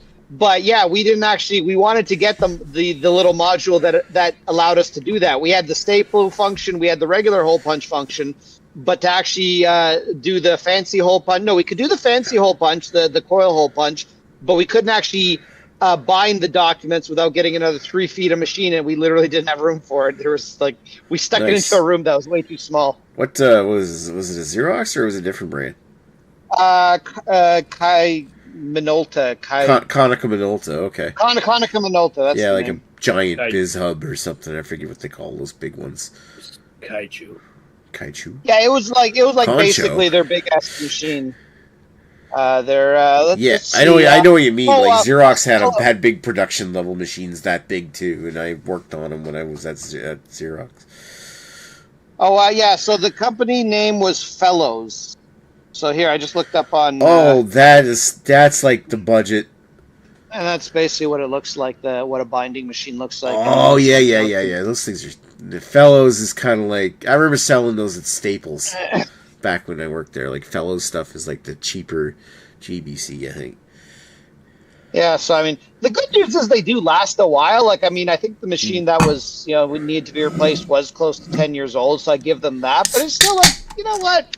It's a mechanical machine that probably needed 1 or 2 parts cleaned or replaced, and it would have been good as new. Yeah. Like, it's not like there's fans or anything in it that are, prone to breaking. There's probably like 1 or 2 moving parts. They're like old Nintendos. That they thing don't looks really break. like completely mechanical, right? It's all basically mechanical. The only electronic part is the hole punch. You know what's great about COVID is I can't taste how shitty this beer is. Yeah, that's what I'm saying. Today you should be like going, hello, local liquor store merchant. I wish to buy your cheapest 6-pack. I don't care what it is. Like, I bought some cans of this. I usually like this IPA, Johnny Jack's Stormy Sunset New England IPA from, for one, you can see how New England it is. But the second thing is... But if it's New England, this is the perfect beer to have while you have COVID, because you don't have to taste all the bullshit. Well, it isn't so much just bullshit, but I had a can of this on Saturday when we were watching movies, and it was malty as fuck. Like, it was oxidized malty as fuck. And honestly, that doesn't look that bad when I look at it here. I think the one I had in the weekend was darker, but this one, I don't know. I pour a little bit more out, and it's a little... The thing is, I can hardly fucking taste it, so... See, that would be the... I can't taste the nasty. That'd be the type of beer I'd be alright. All kind of taste nasty. If I had COVID. Marcin is in the chat saying, how's she going? Well, you're looking at her, buddy. Oh, hey, Marcin. And we are... Hop onto this. This is a live hang. This is a live, just standard hangout. Hop on, Marcin, if you want to come in. Yeah, Nick's almost dead. Greg's still alive. I'm here for now. Yeah, I'm recovering from the vid. I'm still not convinced that Nick can't get us all sick through the internet. Yep. I mean, it might happen. He's an IT guy. They know tricks about the internet that the rest of us don't. I mean, he does stuff on the internet that makes me sick because he's a pervert. But Speaking of making people sick, do you want to look at the rest of that Howard Hughes list and then be done with it? Yeah, let's finish it off. All right. Yeah, finish it off. Finish him. All right, so we looked at Pistol for Ringo. So number 10 was Sabata. Yeah, okay. Yeah. Number 11, They Call Me Trinity. Yeah. 12, Fistful of Dollars. My Name is Nobody, and 13. My Name is Nobody, which is pretty good. That's like Terrence Hill is basically a copy of Trinity, but Henry Fonda in it, which I love the whole thing where at the end of the movie, the guy Terrence Hill was faster than Henry Fonda, but his name was Nobody, so he's nobody's faster than Jack Beauregard or something like that. That was a good movie. I like that one. Face to Face, which is that's a good one. One of the... Was that the one that had... No, that's not the one. It was the big gun that had Lee Van Cleef. This is the other one that had... Oh, Gian Maria Volante, which is the villain in the first two... Yeah. The Dollars trilogy. Trilogy, yeah. Fistful of Dollars, yeah. Yeah. Day of Anger. Yeah. Van Cleef and Giuliano Gemma's Face Off. That was a pretty good movie. Death Rides a Horse. Also featuring Lee Van Cleef. There's a lot of Van Cleef love here. Django Kill If You Live Shoot, which... Yeah, that's a weird one, but that was bizarre. I'd say that's one worth watching. I don't know if I'd put it on best of all time, but I'd say like that's like an honorable mention for me. Yeah, that's one I'm glad I watched, but maybe I have to watch it again. It weirded me out when I watched it, and I didn't like. There's so many plot holes in it that I felt like Carrie at the end of it. It was just like, like the whole premise at the start of the movie, where like the guy that plays Django, quote quote, Thomas Milan in this case, he was kind of like had this supernatural ability. Like there's like one scene where he's walking into a burning building or something, and people shooting at him, and apparently he's impervious to bullets. And the whole story is that once he runs out of all these golden bullets, he'll die. And then he loses the gun halfway through the movie, and he never dies. Yeah. Like, what? Yeah, no, It's none so of it stupid. makes any sense. It doesn't make sense. And I'm pretty sure they blew up a horse with dynamite. Probably.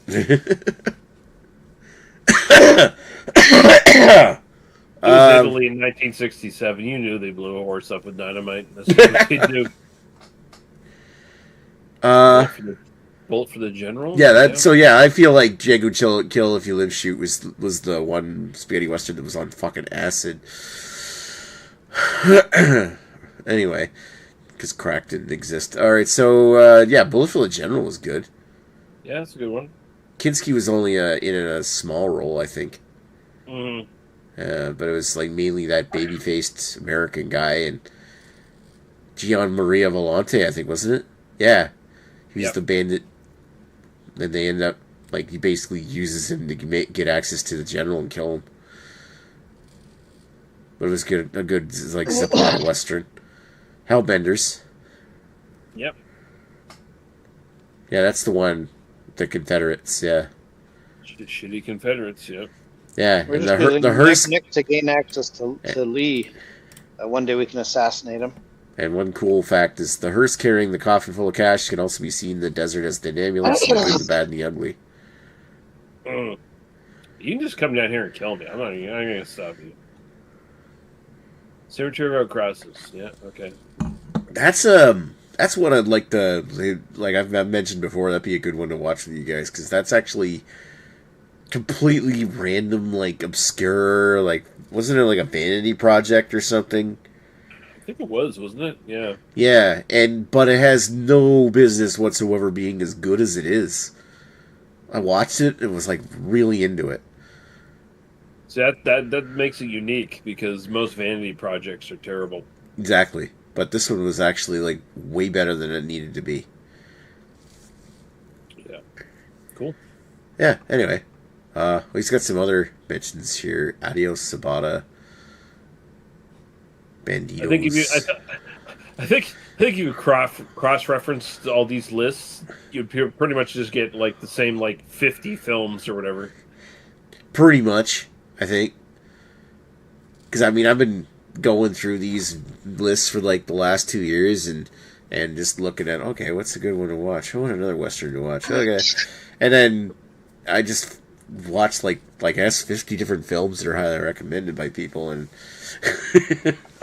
I don't know. I find there's a lot of good movies. They're almost like comfort food. Yeah, there's like, what do they say? They're saying like if you like, there's like saying 200,000 movies or something that have ever been made, or probably more than that at this point. Yeah, maybe. It depends on like what country and. Well, yeah, if you start looking at different countries and stuff, there's a lot of movies out there. There's probably more movies. Wait, what was the question again, Greg? How many movies out there are there? 200,000? Of what? Like just movies in general? Just movies in general, yeah. Oh no, there's just millions of movies in general. I think there's millions. Probably. Especially if you include in like all the ones that have been lost, because there have been so many movies that have been made that have just disappeared and been lost over the years, like from the like the late 1800s into when movies became a much more prominent thing. That I was gonna say there's probably more movies. There's probably more movies that have been lost throughout history than any of us have seen. Probably all of us put together. I mean, there's a ton of movies that have been lost just like out of the 1980s alone. That probably not more than we've seen, but there's a shit ton. There's a site out there that'll tell you, I forget what the name of the site is, it'll tell you how many DVDs there are out there in the world. Like how many DVD releases of movies there are. And so I remember watching like some video talking about that compared to how many DVDs were released, and that doesn't include movies that never made it to DVD. And it also doesn't include like how many DVDs were released, how many DVDs made it to Blu-ray, and how many Blu-rays didn't make it to 4K. Because 4K, there's only like a few hundred movies that have been made and released on 4K, and there's still only a fraction of all the movies that were released on DVD available on Blu-ray. Because Blu-ray, despite it being like the de facto HD format, it wasn't as successful as the DVD was because video rentals was dying at the time Blu-ray was coming in, so it wasn't as lucrative to release everything. I mean, that's why you see now on YouTube so many people like doing HD upscales of like VHS movies or just like movies that have never gotten like a proper Blu-ray release or whatever. I mean, there tons of stuff got on DVD. I don't know the exact percentage, but it wasn't like it's not like a massive percentage of what was on VHS at the time eventually made it to DVD. And what made it to DVD, same thing goes for Blu-ray. Not a massive percentage of DVDs made it to Blu-ray. So like every generation, it diminishes. Like you get less and less films, and with streaming, you get even less because half the time most of the companies don't give a fuck anymore. It's like, oh, we got like these old upscale DVD versions of our movies or whatever. We'll put them on streaming. We won't bother to do them in 4K or whatever the fuck. And in any goddamn time, we'll just take them away and never release them again. And then all of a sudden it's gone. Or, oh, I bought, I went on whatever service and I bought this TV show. And I bought the whole season of it, and I expect to have it forever on my computer. Oh, yeah. It's like, no, we're just going to take it away from you. We're going to revoke the license that you have, basically. Well, that's basically it. Or the the service you subscribe to could go under. Like, you remember Ultraviolet back in the 2010s? Like, I got big into collecting movies like 2015, 16, that area. And they all came with these free digital downloads, so I've had a bunch of these digital downloads. And what happened with them all is that the service that was behind Ultraviolet went out of business, and all the licensing collapsed. And all these Ultraviolet movies, I had like 20 movies, and I had like 6 or 7 seasons of Game of Thrones and stuff like that, and all the Back to the Future movies and stuff like on Ultraviolet. And they said, okay, well, if you want to preserve your account, convert these over to Google Play or something like that in order to preserve them. And then just out of the blue, Google Play shuts down, moves everything to YouTube Music or YouTube Play or something like that. And then none of those licenses carried over. So I lost everything. And like I had a huge collection of stuff, and then they're all fucking gone. Like at a moment's notice, they could just simply whip that away from you, and you'll lose everything. So people wonder why, like I like physical media. Well, there's the novelty of having it. But there's also nobody can remove it off of my online streaming account. That's why I say own physical media, and also piracy is not theft. Piracy is depends on what it is. Like, piracy can be preservation. Piracy is preservation. Piracy is 100% fucking based. It's preservation. It is film preservation. It's historical preservation. because these companies are not going to preserve these films. They're going to lock them down and keep them away from the public. They're keeping art from people. And until there's some sort of dramatic change in the culture where the companies that own the rights to these movies concede and decide, oh yes, we can give them up to the populace, fuck them, and fuck their new movies too, because there's so much stuff out there. There's a lifetime of fucking media out there for you, me, everybody else that we have not seen, that we can see. We don't need new movies. We don't need them that bad. That's the problem. Companies think that we need the fucking shit filter that they throw down the fucking pipe. No. Companies want to make money off new movies. They don't. They don't care whether we need them or not. They want to make money off. Well, they don't make good. They're being lazy. They don't make anything fucking good enough to want to warrant me going up to the theater and go and watch it. Like, with the exception, there's like maybe one blockbuster or two a year that I might want to go out and watch, like Oppenheimer or Dune 2 or something like that. That's one of the main reasons why the new. Sorry, Nick. No, go ahead, Raider. The new Mad Max is not making that much money because everybody just a couple of weeks later is going to watch it online. Yeah, I'm waiting for the Blu-ray release. And that's where it's going to make all of its money too. By the way, where it sells its license to all the streaming services. Yeah, because when I look at that movie, I mean, it's a prequel for a Mad Max movie that wasn't one of the originals. And I think like, well, okay, I'll check it out when it comes in on home video, but I'm not going to go to the theater. And there's two reasons why I won't go to the theater. It's because the movie's not interesting enough to me to go to the theater for.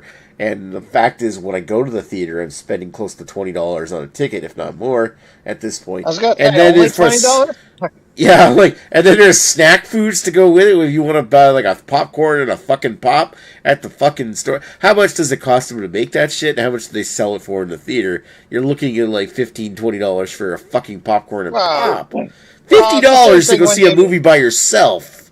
Fuck that. Well, it's the same thing when you.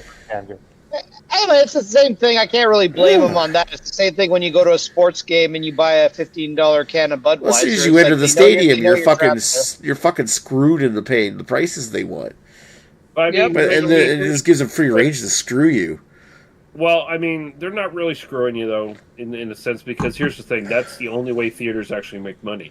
Because they actually have to pay up front a ton of money to get the films into the theater. I gotta go walk the dogs. I'll be back in a bit. And you know whose fault is that though? It's still the movie theater stuff. Not the movie theaters. The movie studio's fault.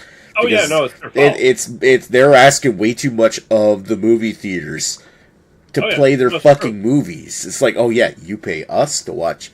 They're like, fuck you. No, it's true, but I mean, here's the thing. Like, I feel like in the next 10 to 15 years, if we're still alive to see it, the market will change to the point where theater watching is going to be such a boutique kind of experience. Yeah. It's not going to be the major income driver for films. Films are going to be made. Some will go to theater, some won't. The theater experience will just be a small part of their revenue. We'll get to the point where the box office doesn't matter anymore. This is basically what I'm saying.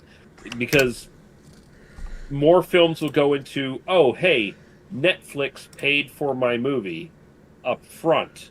So the budget is already paid for. The advertising is already paid for. That's true. And any money that we make, in the theater is just a little bit extra on the side. Like, I feel like that's going to be they won't tell you this because, movie companies are very hush-hush on disclosing shit.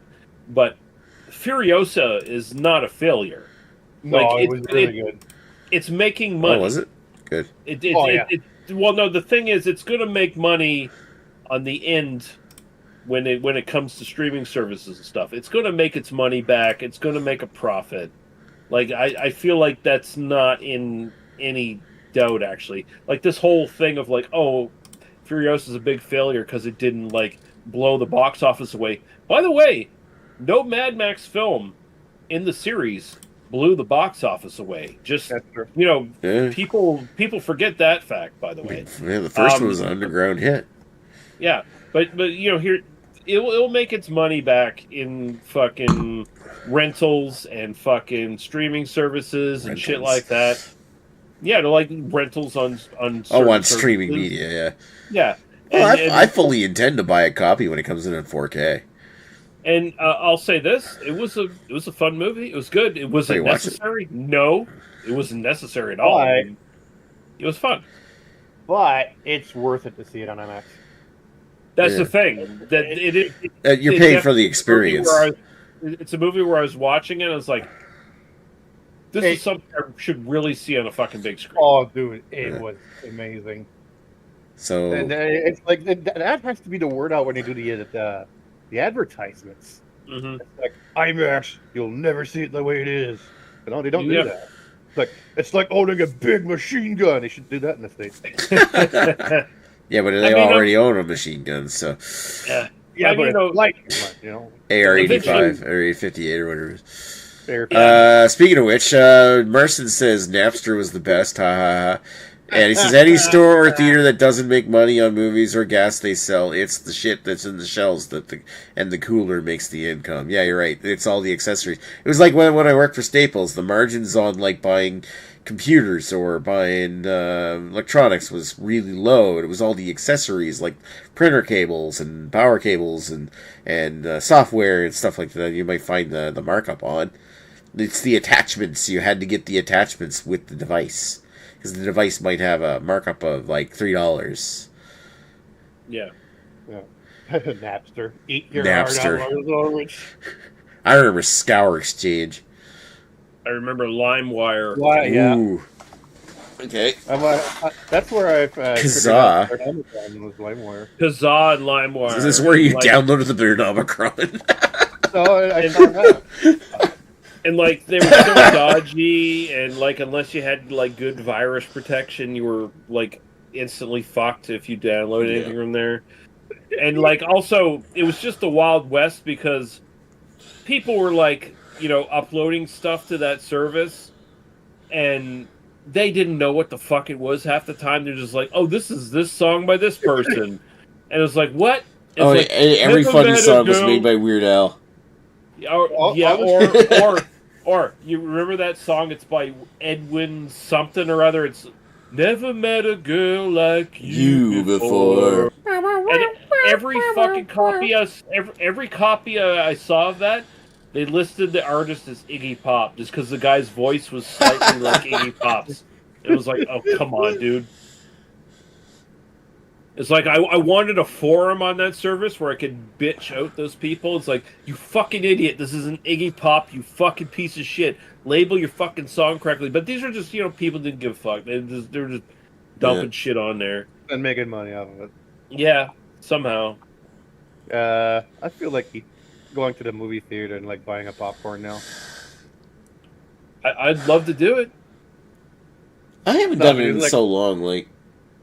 The popcorn is so good. I think I'm just going to go get a popcorn and come back. All right. Do it.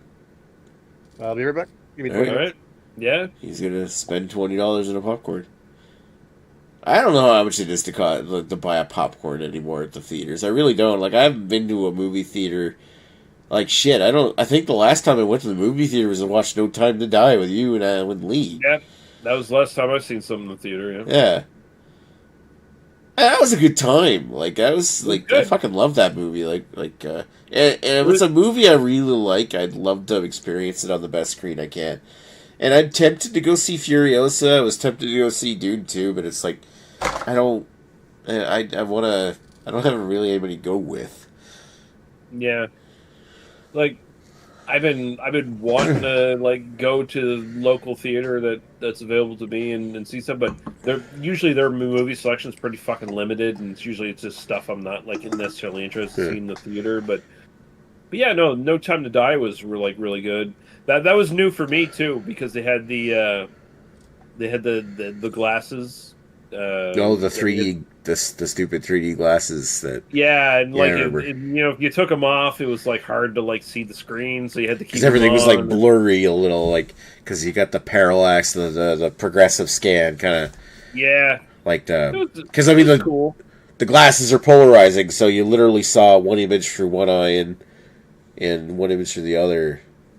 Yeah, it was good though. I really liked that movie, and Yeah, it was fun. And it was just fun because we're all hanging out together watching it too. So it was good stuff. But, yeah, it was cool. Like yeah, I enjoyed that.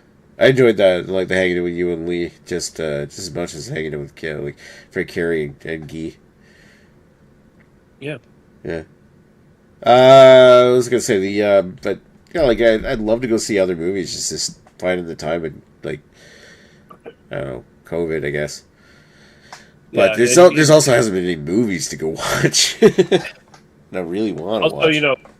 for me, also it's like every once in a while, like social anxiety plays into it. So like I don't want to be like in a theater with a bunch of people alone and like watch a movie. And like Yeah. whenever I get, it just seems like every time I get like a good couple months period where I have like clarity where I'm like I'm good. I could walk out in public and go to a place. Yeah. It's like the dead of summer, and it's like, oh yes, I'll show up to the theater sweating like a pig, Uh, and, aren't, and aren't then your watch movie this. theater? Isn't your movie theater air conditioned at least? Or Well, probably, but it's just like by the time I get there, it's like that's my only consideration. It's like, oh, I'm gonna sit here and smell like a fucking pig, and then watch this film with people. It's like, oh yeah. god. So is your movie theater, is it like a Cineplex or is it like a It's homegrown kind on of thing or mom it's and it's pop? on it's on the base. It's on the Oh, actual okay. Air Force base. Yeah. Oh, that's cool. And I think they got like 2 screens or something like that. Yeah, And yeah, it's a nice little, decent sized little theater. yeah. I'll tell you what. My favorite movie watching experience was back in the 2000s when I lived out in Calgary. There was like an old former movie theater. I forget how many screens they had, like maybe 3 or 4. But there was like it was like the old go to movie theater.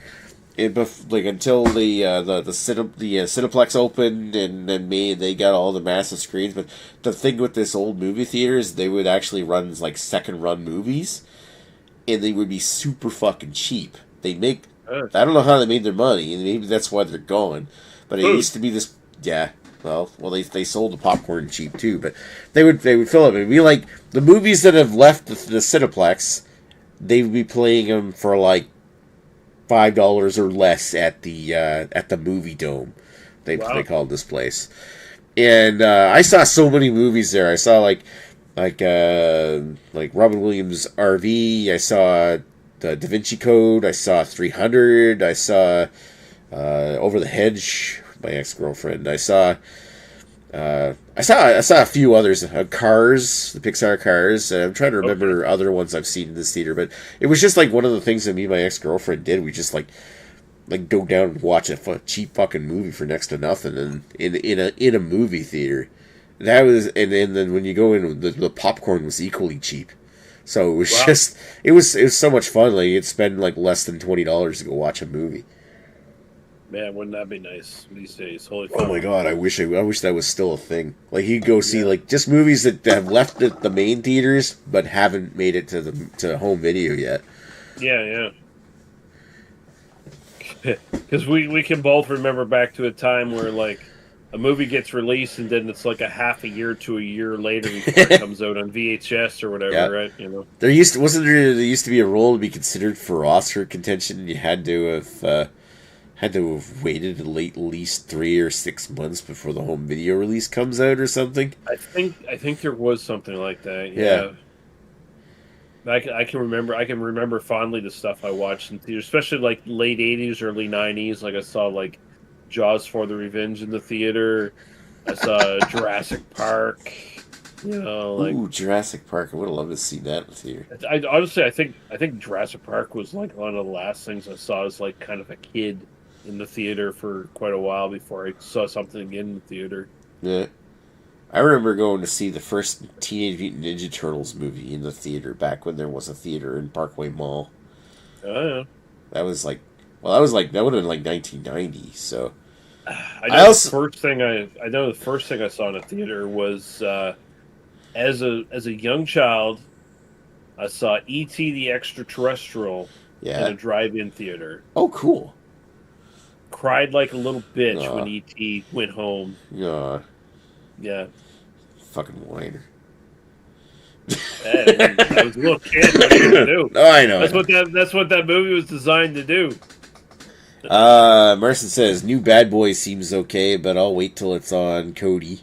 Whatever that is.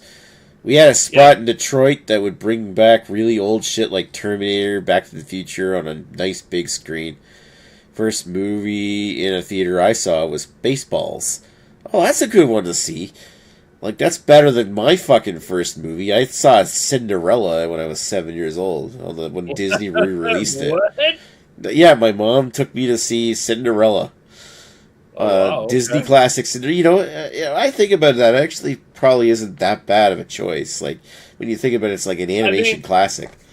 I mean, it's classic kind of Disney production. You're going to get a good, well-produced, well-made movie. Yeah.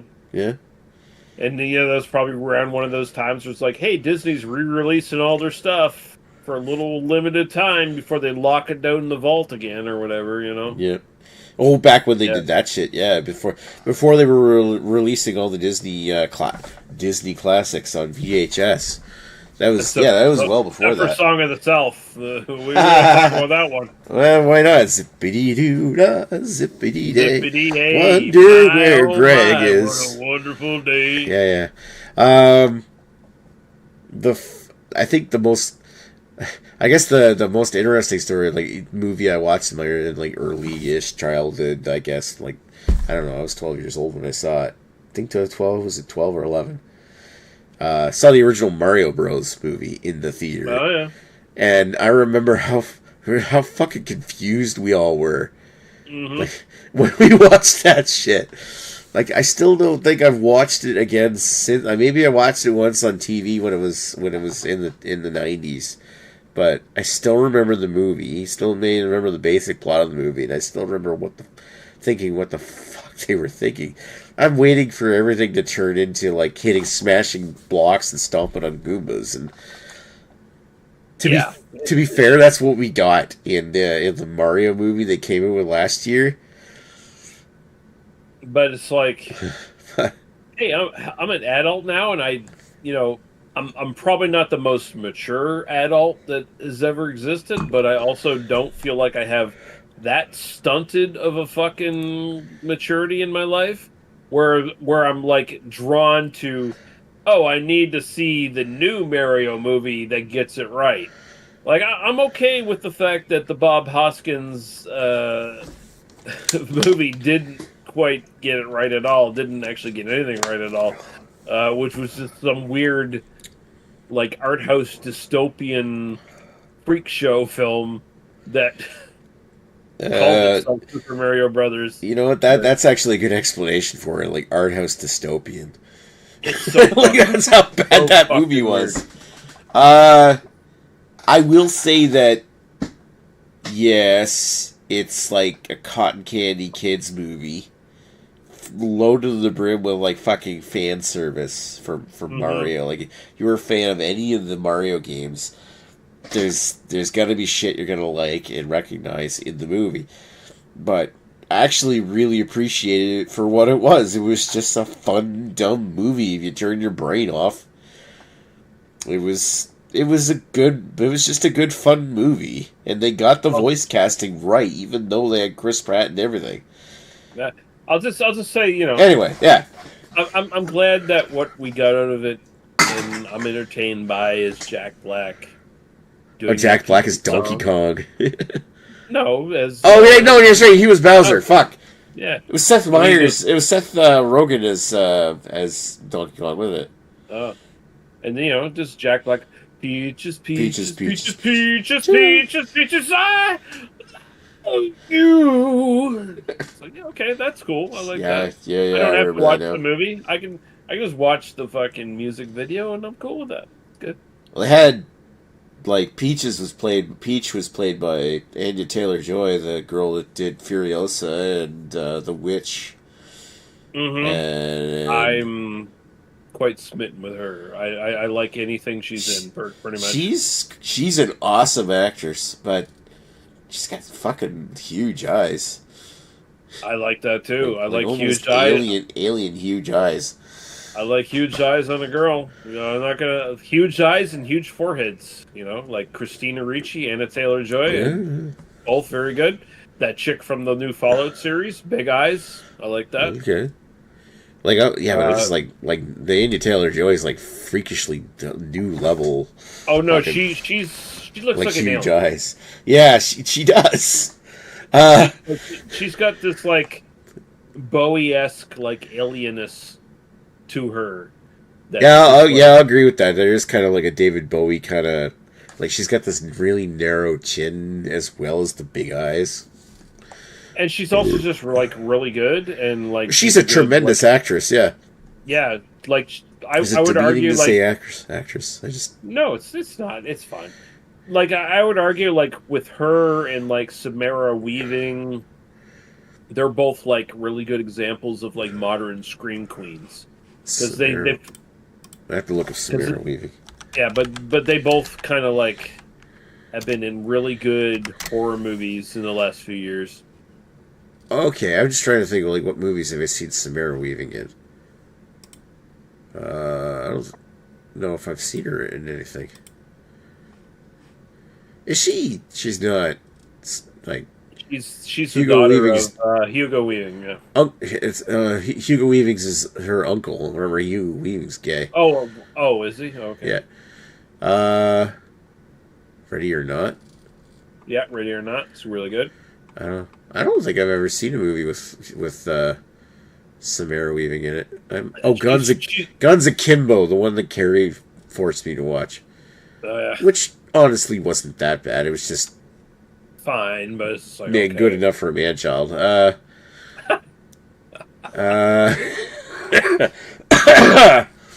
She was in Bill and Ted Face the Music. Mm-hmm. Ash versus Evil Dead. Yeah, she was in an episode of that. She got ingloriously murdered. Yeah, she was the chick. Okay, yeah, I recognize her as the chick that was in the Guns Akimbo. Now that I think about it, the one where what's his name had guns for hands. Yeah, Harry Potter. Harry Potter, yeah. What was I gonna say? The Martians in the chat saying, "Funny thing is, I never saw Star Wars before I saw Spaceballs." Well, there's a switch. I mean, I don't feel like that's super uncommon. Like, I'm trying to think of how old Martian is right now. I think Martian's older than I am. Anyway, I don't know. He might be your age. I don't know, Martian. Okay. If you're there, how old are you? Yeah. Like, I can see that. I can see somebody seeing that before seeing Star Wars. Martian's 44, so he's my age. Okay. Okay, so he's younger than me. Yeah. He's a millennial. I could see a millennial seeing fucking Spaceballs before Star Wars. It kind of weirds me out because I mean, I I remember growing up when my early years was when Star Wars was big, and I remember the hype around like Return of the Jedi when I was little, and the first movie I ever remember really watching was Star Wars, the first Star Wars on TV, or it was either TV or we rented it or something. And it was just because my brother liked it, but it's kind of weird because I don't think I saw Spaceballs until in my 20s because Mel Brooks, you know. Yeah, no, I'm pretty sure. Marcia's not a fan of Star Wars. No, I mean you don't have to be.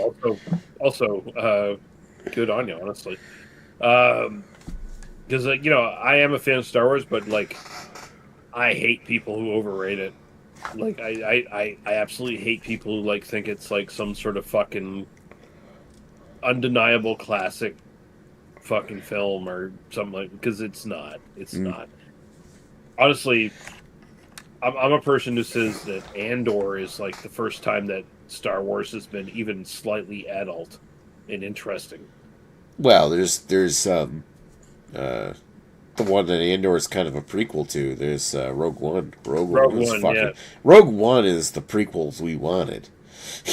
Like, Well, I feel like Rogue One's fun is like a hey, here's the in between of what happened between these couple movies kind of thing. Like, well, it's before A New Hope, but kind of it's like the precursor. Like literally directly before New Hope.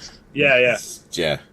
But Andor is like, and I know why like so many people push back against it, because it's like, oh, this isn't Star Wars. Because no, this is actually like treating the subject matter seriously and like interrogating what actually it means to be a rebellion against like a status quo fascist state, which is the Empire at the time, kind of thing.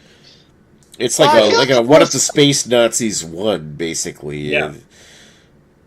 It's almost like Star Wars for people that like don't necessarily like Star Wars. So what I mean by that is I think people that are turned off by a lot of the childishness that comes with the Star Wars territory, kind of like that. But at the same time, people that like Star Wars for what it is, which is Jedis going pew pew and hitting each other with little Anakin and fucking Jar Jar Binks in the first Phantom Menace movie. If it weren't for those two elements, the movie would be good. But it's just it's a fucking kids movie.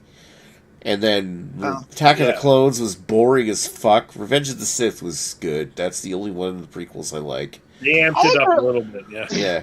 I like Revenge of the Sith. I mean, I think the sequel trilogy is actually even worse. I would take the prequel trilogy any day you're over right. the sequel trilogy was worse because it just sort of fell off a cliff. And it had to do with Carrie Fisher dying, but they didn't have anywhere to go. The problem is, Carrie Fisher dying was only one problem with it. The problem is they didn't have a coherent story. Like, listen... No, they couldn't build one because Carrie Fisher died, and then they had to rewrite the last movie from scratch.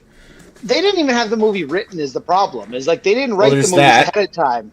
They were writing them one at a time, whereas George Lucas, give him all the shit you want. He wrote the trilogy as he wanted it. Well, he wrote the first movie, then he wrote the storyline for the last two. He did, but like basically, it was a coherent trilogy that George Lucas wrote. Whereas they were giving too much. And to be fair, the prequel trilogy was a coherent trilogy too.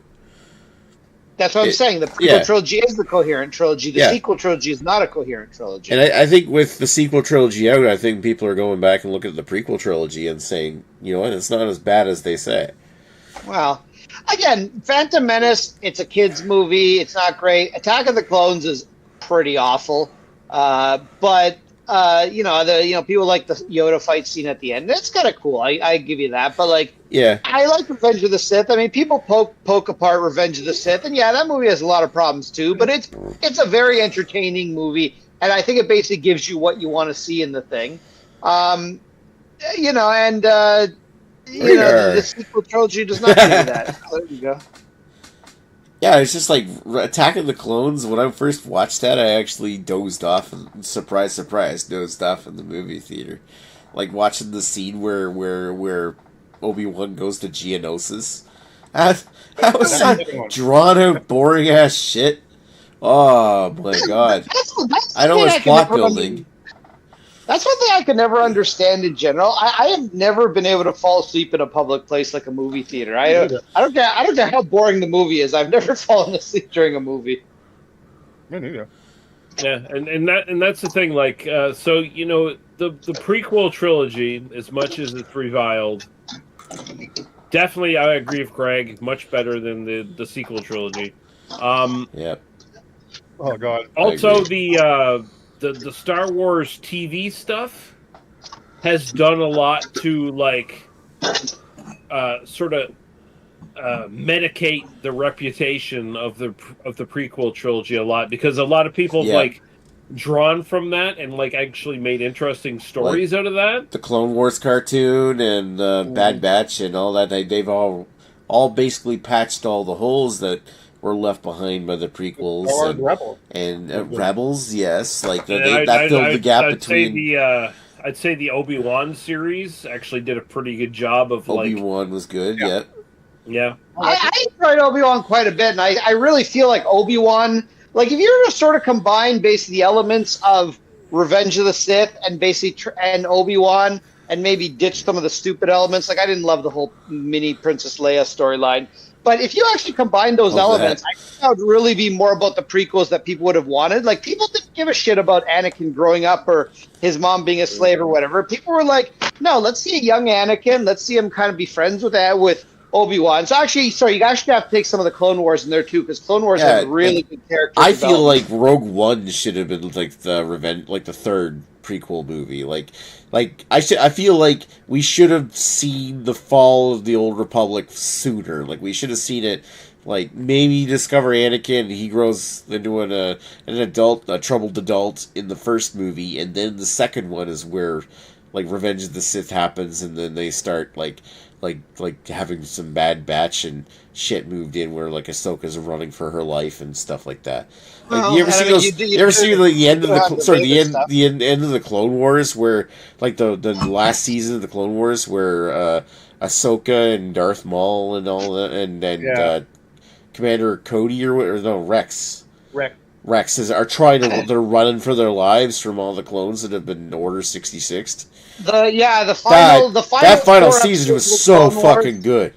Yeah. Well, the final 4 episodes basically they parallel exactly right when Revenge of the Sith is happening. The stuff is happening to Ahsoka, so that was fucking incredible. And like the whole they explained how what it is it not Cody Rex. They explained how Rex was able to avoid Order 66 and how she was able to fight the thing off, and then the whole scene at the end with spoilers, but I feel if we're gonna watch, you're gonna watch it. Spoilers, but at the end, you basically like it kind of seems like Ahsoka died, and you see Vader there. He sees her lightsaber, and but he's kind of like it's Vader, so it's like, I know you're not dead, but I'll deal with you in the future. Well, yeah, considering Ahsoka appears in Rebels, so yeah, that's where he finds out she's still alive. Yeah. Yeah, well, that's where they have actually the. Oh no, Ahsoka she appears. Fight. She appears and she fights Vader's in that big Sith pyramid, and then she comes back later when they go through the world between worlds or something like that, and which you see in the Ahsoka series when she sort of fights the ghost of Anakin kind of thing in her vision. Yeah, that was a good part. I liked it. Yeah, I did love. Hayden Christensen has definitely been brought back, and he's definitely redeemed himself. You see, he's really a good actor. He just didn't have anything to work with because he had George Lucas writing and directing. Oh, for sure. You underestimate my power. The sand gets everywhere in my butt crack. Now let me eat the sand out of your pussy. That's what happens when George Lucas doesn't have people telling him no. Yeah, so Mercy's calling us all nerds. We are nerds. Why don't you fucking join us and drink with us? Nerd? Considering we're going to take this offline in a couple minutes here, so he said something about that during the story. There you go. His kids movie that blew his mind was Never-Ending Story. The kids movie that movie was terrifying as a child, and the horse died. I was very sad. You're thinking of Legend. I don't know if I ever watched that one, Never-Ending Story, when I was a kid, but the one kids movie that didn't really scar me, but I mean, it was kind of the one that scared me a little was Labyrinth, and the whole thing where David Bowie was turning into an owl and flying away. I'm like, I was just scared by his crotch. Coming through that tight. David Bowie's magic codpiece. And I'm the king of the goblins. That was the one where he was with like the 13-year-old girl or something, wasn't he? Yeah. Or 13-year-old Jennifer Connelly. Yeah. Well, I want to make you my wife. Was it? Well, how old was Jennifer Connelly during Labyrinth? Because I know didn't she do Phenomena before Labyrinth, or was that after? I think it was after. At any point, I don't think she was of age. No, she wasn't. I don't think it was until she got into that Don Johnson movie, The Hot Spot, where she was of age, where she showed her titties. Yeah. Yeah, she was 15 in Phenomena and 16 in Labyrinth. So she did Phenomena first. Yeah, then she was in that Don Johnson movie and showed her boobs. And those who don't know, Phenomena is the classic Dario Argento movie, Phenomena, where she basically becomes the goddess of insects. And with Donald Pleasance and a razor blade wielding monkey. I've never seen that movie. Phenomena. I recommend checking it out. Phenomena was fucking great. I've never seen that either. Also I'd known recommend as checking it out. Creepers in Canada. Speaking of creepers, Seen, I think we're. yeah, I think we're. I remember the movie Secret of Nim used to scare me as a kid. Yeah. Speaking of creepers, I'm gonna take this offline. So. Chris Peters All killed right. those women. All right, let's pull our dicks out, gentlemen. Whoop. I remember that. Pull your dicks out on